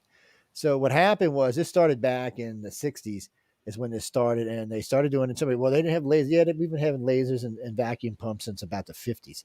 So you go in, they cut out the pieces. Were used in Korean War. Yeah, but what was a dead giveaway was the 5 pieces of the cow they were taking. That's where the radiation would accumulate the fastest. That's why they were taking them, and that's how they were finding out. Because the government don't want to go around testing your animals for radiation, because then everybody's going to get like, oh shit, am I getting sick? Can I sue? They didn't want that. They needed a way that they could blame it on something else and still keep the ranchers' cows for them and get what they needed. I can't tell you how many pictures of helicopters were seen there, how many sled prints were there. It's not aliens, I can tell you that. And people got so mad at me because they wanted to be aliens so bad. I'm like, people, it makes no sense why an alien would land and take those pieces and then drop off the cow and not take it with them. I said that's just not what's going on. And then what you would find out is even aliens are government. Even within 50, what you would find out is even within 50 miles, that aliens were here long before the government. I just threw that in. Yeah, you want to know about the aliens? Go read about the Dogon.